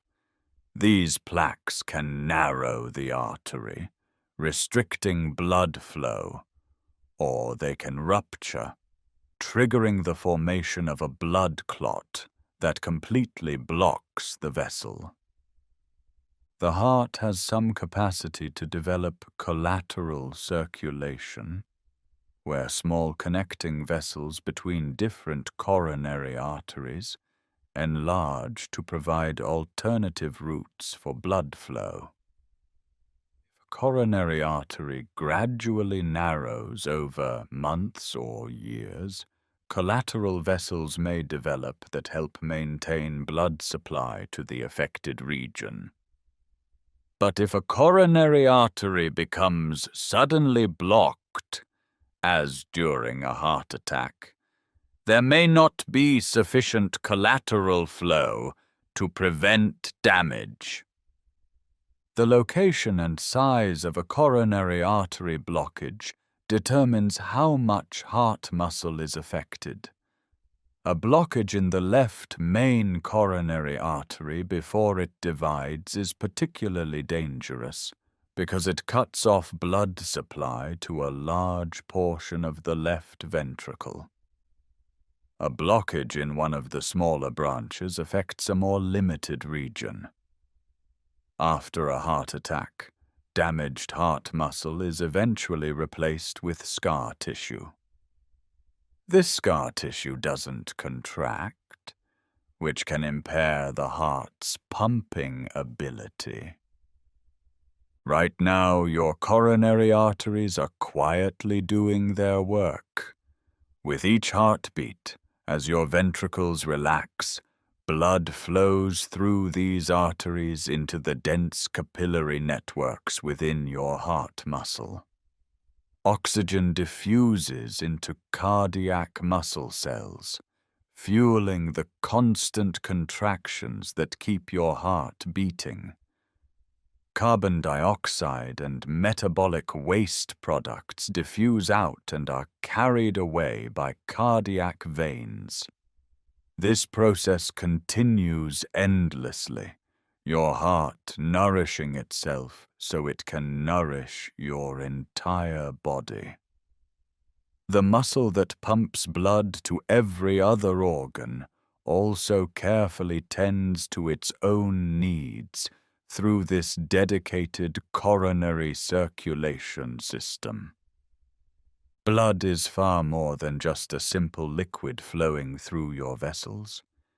It's a specialized connective tissue, a living substance made up of cells suspended in a liquid medium.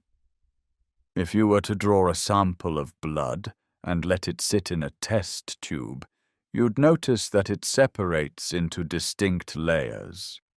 About 55% of the volume would be a pale yellow liquid called plasma. The remaining 45% would be red blood cells, packed densely at the bottom. Between these two layers, you'd see a thin whitish layer called the buffy coat, made up of white blood cells and platelets. Let's start with plasma, the liquid portion of blood. Plasma is about 92% water. The remaining 8% consists of dissolved proteins, nutrients, hormones, gases, electrolytes, and waste products. This watery solution serves as a transport medium, carrying substances throughout your body and maintaining the fluid environment in which cells live. The proteins dissolved in plasma are crucial to many bodily functions. The most abundant plasma protein is albumin, which makes up about 60% of total plasma protein. Albumin is produced by your liver and serves several functions. It helps maintain blood volume by creating osmotic pressure that draws water into blood vessels from surrounding tissues. It acts as a carrier molecule, transporting hormones, fatty acids, and other substances that don't dissolve easily in water. It serves as a buffer, helping to maintain blood pH. Globulins are another class of plasma proteins. There are several types. Alpha and beta globulins transport lipids, vitamins, and metal ions. Gamma globulins, also called immunoglobulins or antibodies, are produced by immune cells and play a crucial role in defending against infection. When you're exposed to a foreign substance like a virus or bacterium, your immune system produces specific antibodies that bind to that substance and help neutralize or eliminate it. Fibrinogen is a plasma protein that's essential for blood clotting. When a blood vessel is damaged, fibrinogen is converted into fibrin, which forms a mesh of fibers that helps create a blood clot to seal the injury. If you remove fibrinogen from plasma, what remains is called serum. Serum is sometimes confused with plasma, but they're not quite the same. Plasma contains fibrinogen and other clotting factors. Serum doesn't, because they've been used up in the clotting process. Plasma also carries nutrients absorbed from your digestive system. After you eat a meal, glucose, amino acids, fatty acids, vitamins, and minerals enter your bloodstream through intestinal capillaries and are transported in plasma to cells throughout your body.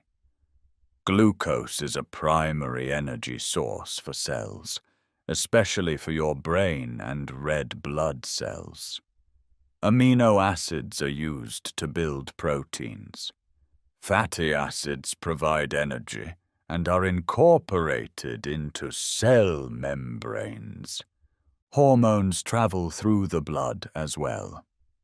These chemical messengers are secreted by endocrine glands and travel via plasma to their target tissues, where they regulate metabolism, growth, reproduction, and many other processes.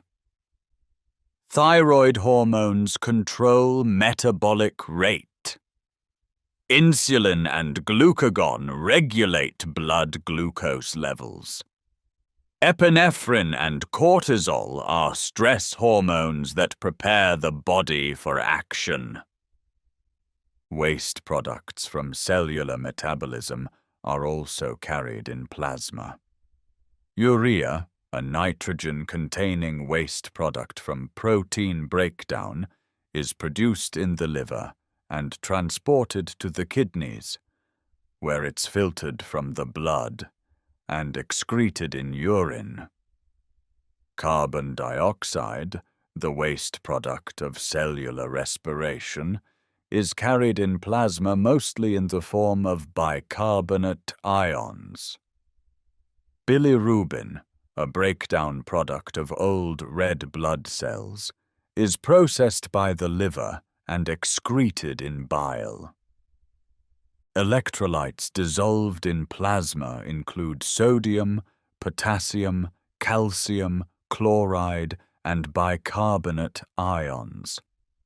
These charged particles are crucial for maintaining fluid balance, regulating pH, and enabling nerve and muscle function.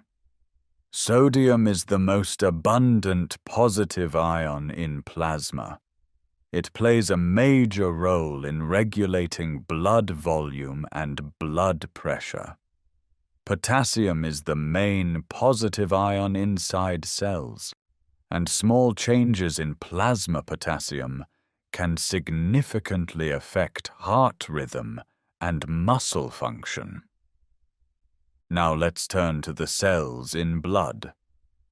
Red blood cells, also called erythrocytes, are by far the most numerous. A single drop of blood contains about 5 million red blood cells. They make up about 45% of blood volume, a proportion called the hematocrit. Red blood cells have a unique structure. They're shaped like biconcave discs, sort of like a donut without a hole, or a disc that's been pinched in the middle on both sides. This shape gives them a large surface area relative to their volume, which enhances gas exchange. It also makes them flexible so they can squeeze through narrow capillaries. Mature red blood cells in mammals lack a nucleus. During their development in bone marrow, red blood cells expel their nucleus before entering the bloodstream. This gives them more room to pack in hemoglobin, the protein that carries oxygen.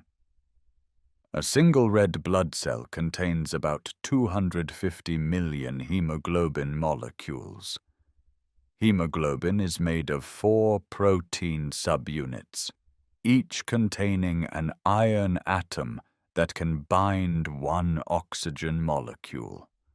So each hemoglobin molecule can carry up to 4 oxygen molecules, and each red blood cell can carry about 1 billion oxygen molecules.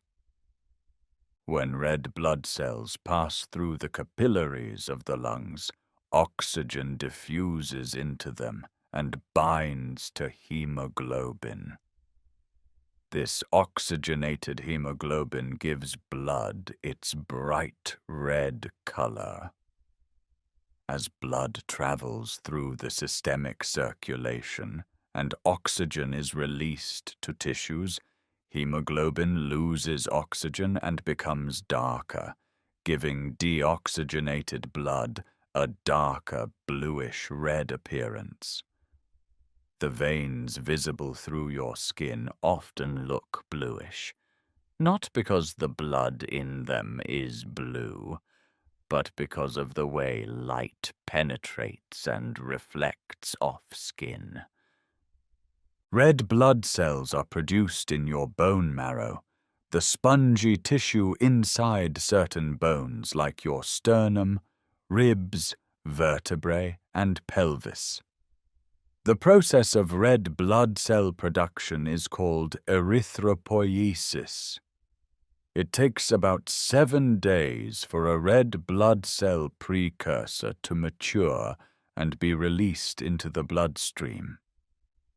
The rate of production is controlled by a hormone called erythropoietin, abbreviated as EPO.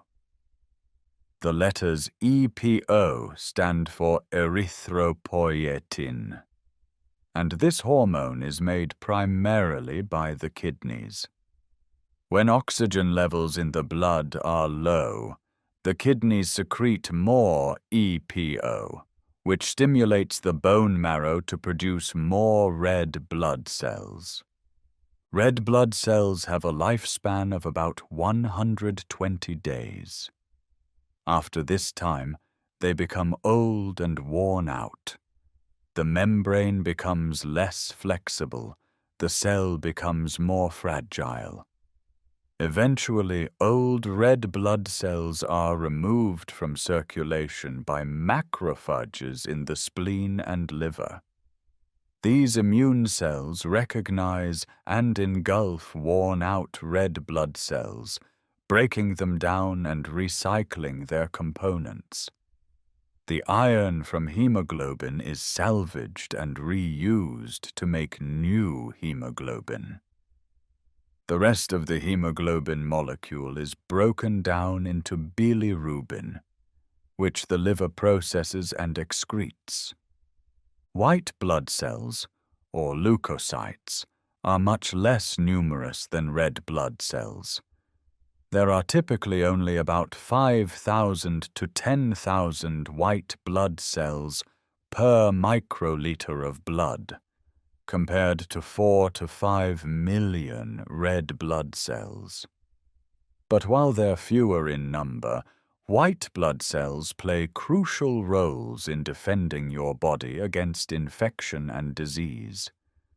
Unlike red blood cells, which are all essentially the same, there are several different types of white blood cells, each with specialized functions. Neutrophils are the most abundant, making up about 60 to 70% of white blood cells. They're the first responders to bacterial infection. When bacteria invade a tissue, neutrophils quickly migrate to the site, engulf the bacteria, and destroy them with toxic chemicals. Lymphocytes make up about 20 to 30% of white blood cells. There are several types. B lymphocytes produce antibodies. T lymphocytes directly attack infected or cancerous cells, or help coordinate the immune response. Natural killer cells detect and destroy cells infected with viruses, or that have become cancerous. Lymphocytes provide specific, targeted immunity, recognizing particular pathogens and remembering them for faster response if you're exposed again. Monocytes, about 5 to 10% of white blood cells, circulate in the blood for a day or two, then migrate into tissues where they mature into macrophages. These large phagocytic cells engulf and digest bacteria, dead cells, and cellular debris. They also present pieces of these foreign substances to lymphocytes, helping to initiate specific immune responses. About 1 to 3% of white blood cells are involved in fighting parasitic infections and in allergic reactions. Basophils, less than 1%, release histamine and other chemicals that cause inflammation and attract other immune cells to sites of infection or injury. In tissues, basophils are called mast cells. Platelets, also called thrombocytes, are small cell fragments that play a crucial role in blood clotting. A microliter of blood contains about 200,000 to 400,000 platelets. They're formed in bone marrow from large cells called megakaryocytes, which extend long projections that break off into small fragments, the platelets. Each megakaryocyte can produce thousands of platelets. Platelets circulate in the blood for about 9 to 10 days. When a blood vessel is damaged, platelets adhere to the exposed connective tissue at the injury site. They become activated, change shape, and release chemical signals that attract more platelets. The platelets clump together, forming a plug that helps seal the break in the vessel wall. At the same time, platelets and damaged tissue release factors that trigger the clotting cascade, a series of chemical reactions that converts fibrinogen to fibrin, forming a mesh that reinforces the platelet plug and creates a stable clot. Blood contains so many components, each with specific functions. Red blood cells carry oxygen. White blood cells fight infection. Platelets seal injuries. Plasma transports nutrients, hormones, and waste products. Together, these components make blood a dynamic, living tissue that supports every other tissue in your body. An average adult has about 5 liters of blood, about 10 to 11 pints. This blood circulates continuously, passing through your heart about once per minute at rest, delivering what cells need and removing what they don't, maintaining the stable internal environment necessary for life. Your heart's performance can be measured in several ways, but one of the most fundamental is cardiac output. Cardiac output is simply the volume of blood pumped by each ventricle per minute. It's calculated by multiplying stroke volume, the amount pumped with each beat, by heart rate, the number of beats per minute. At rest, a typical adult has a stroke volume of about 70 milliliters and a heart rate of about 70 beats per minute. This gives a cardiac output of 4,900 milliliters per minute, or roughly 5 liters per minute. To put this in perspective, your entire blood volume is about 5 liters. This means that all of your blood passes through your heart about once every minute at rest. During a single day, your heart pumps about 7,200 liters of blood. That's nearly 2,000 gallons. Over a year, it's more than 2.5 million liters. Over a 70-year lifetime, a heart pumps more than 180 million liters of blood. That's an extraordinary volume, moved efficiently by a muscle no bigger than your fist. Cardiac output can change dramatically to meet your body's needs. During intense exercise, a trained athlete's cardiac output can increase to 25 or even 30 liters per minute, 5 or 6 times the resting value. This increase comes from 2 factors.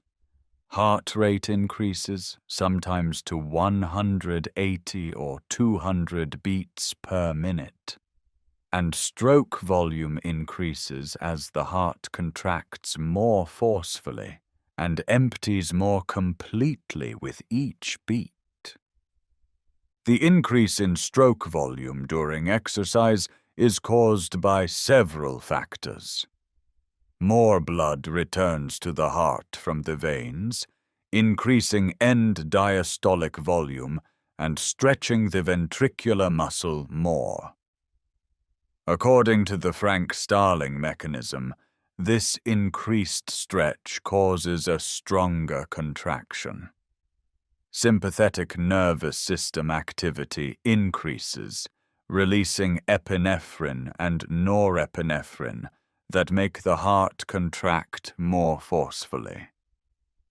These hormones also cause the heart to relax more quickly, allowing more time for filling between beats even at high heart rates.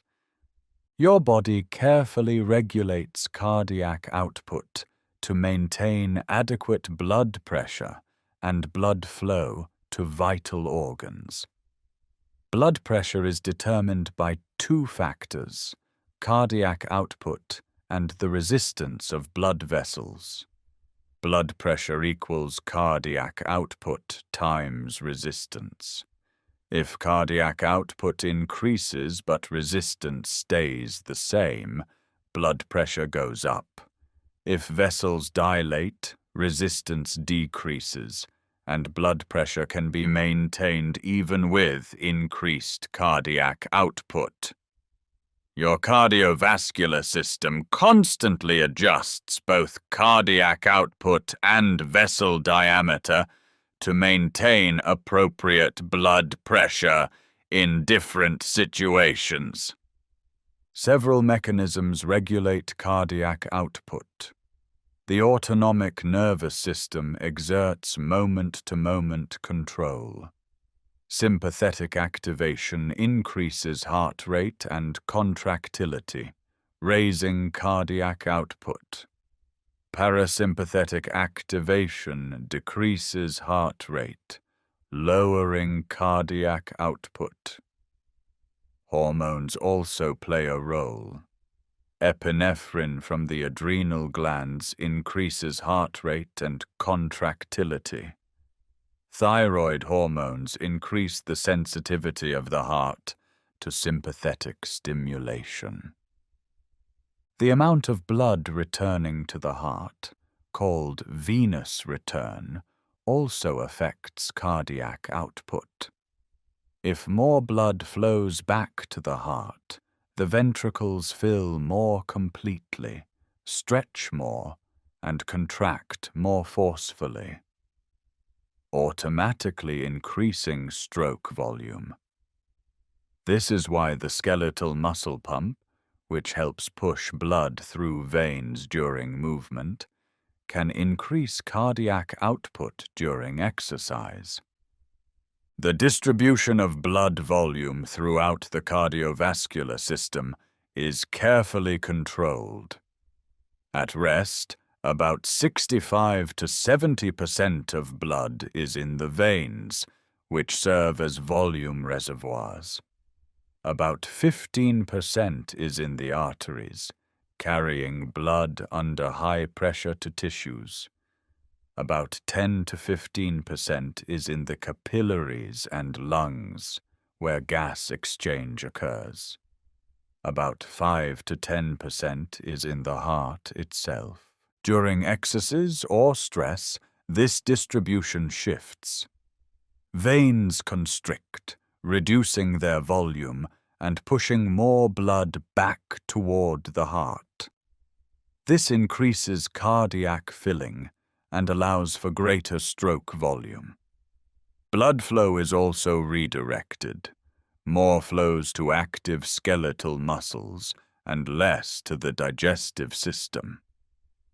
The skin receives more blood to help dissipate heat generated by muscle activity. The brain maintains relatively constant blood flow regardless of activity level because it always needs a steady oxygen supply. Your body has mechanisms to maintain blood volume within appropriate limits. If you become dehydrated, blood volume decreases. The kidneys respond by retaining more water, concentrating the urine. Thirst increases, prompting you to drink. If blood volume is too high, perhaps from drinking excess fluids or from sodium retention, the kidneys excrete more water to bring volume back to normal. Hormones like antidiuretic hormone and aldosterone help regulate water and salt balance, indirectly controlling blood volume. The cardiovascular system has a remarkable ability to adapt to varying demands. At rest, lying quietly as you are now, your heart beats gently, about once per second, pumping just enough blood to meet your body's modest needs. If you were to stand up suddenly, pressure receptors in your arteries would sense a drop in blood pressure. Within seconds, your sympathetic nervous system would activate, increasing heart rate and constricting veins to maintain blood flow to your brain. If you were to start exercising, your heart rate would climb, your stroke volume would increase, and your cardiac output would multiply to supply working muscles with the oxygen they need. All of this happens automatically, regulated by feedback loops and reflexes that maintain homeostasis. Your cardiovascular system is constantly monitoring conditions and making adjustments, speeding up, slowing down, redistributing blood flow, maintaining pressure. And through it all, the steady rhythm continues. Beat after beat, breath after breath, the continuous circulation of blood that keeps every cell in your body alive.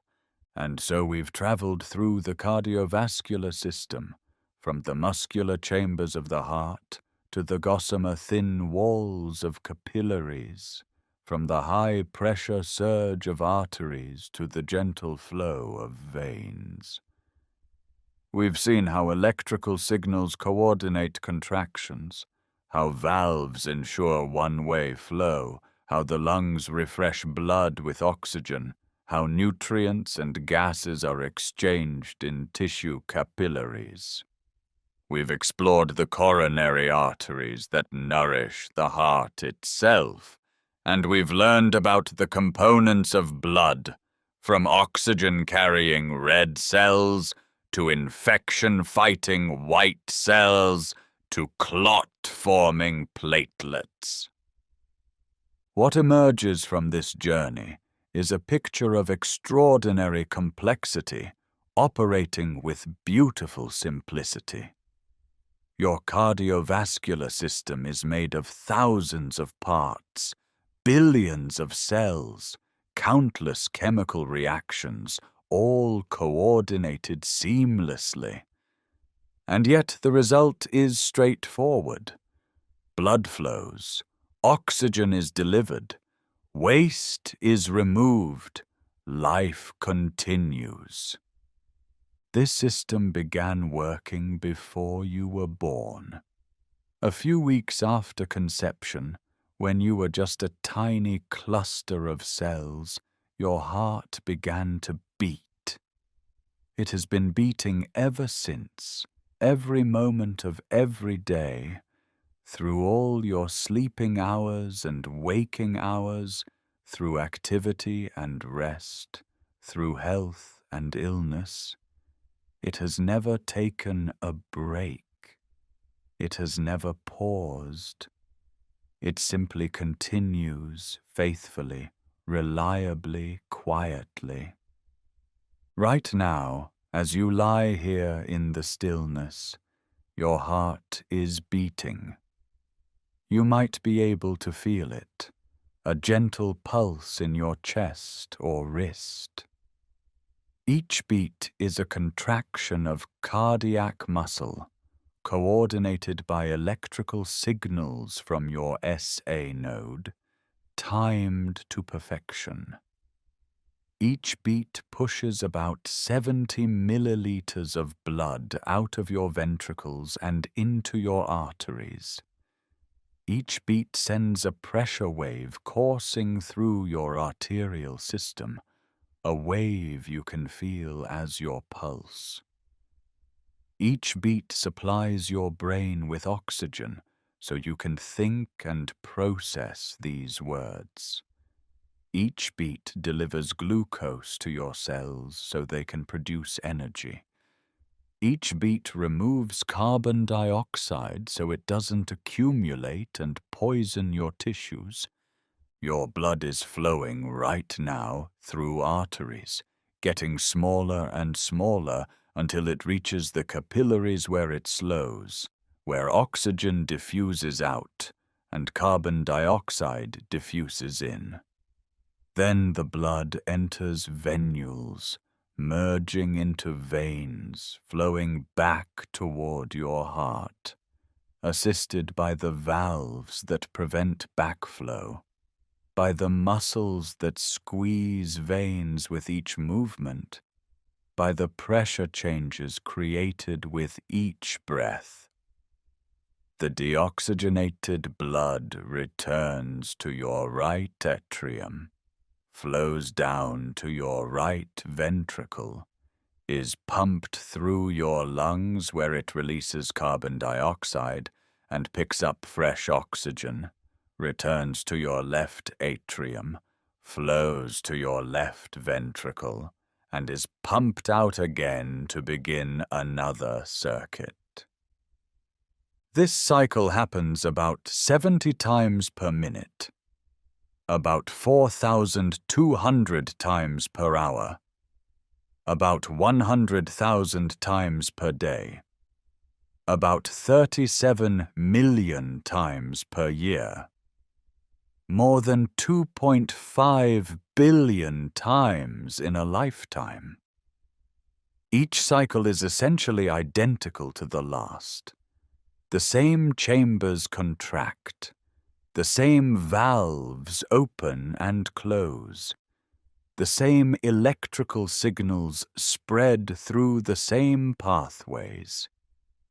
And yet each cycle is also unique, adjusted in subtle ways to meet your body's changing needs, faster when you're active, slower when you rest, stronger when you need more blood, gentler when you need less.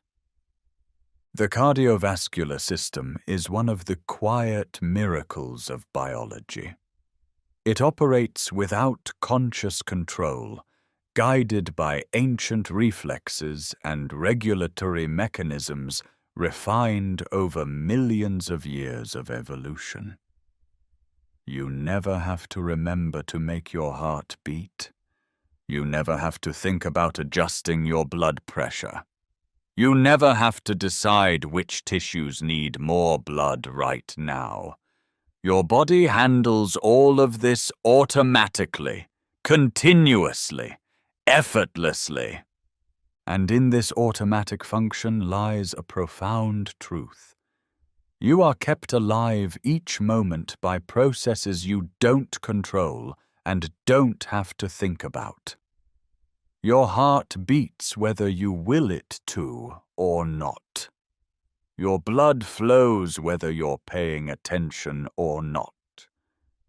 The systems that sustain you operate in the background, unnoticed, unacknowledged, utterly essential.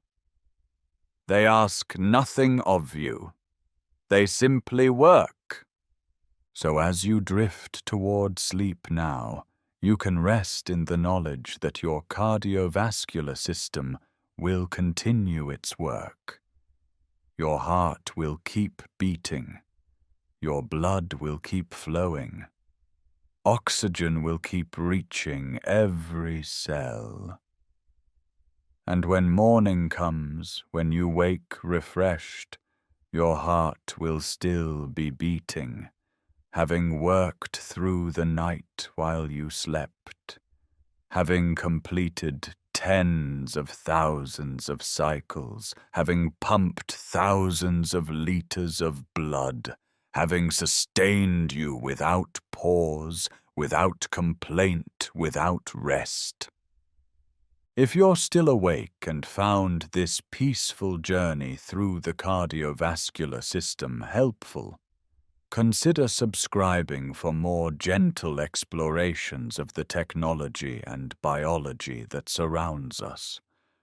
There's always more to discover, more systems to understand, more quiet wonders operating just beneath the surface of everyday life. But for now, let your breathing slow. Let your thoughts quiet. Let your body rest. Your heart will continue its work. Your blood will continue to flow. And you can simply let go and drift, carried by the same steady rhythm that's carried you since before you were born. The rhythm that will carry you all the days of your life.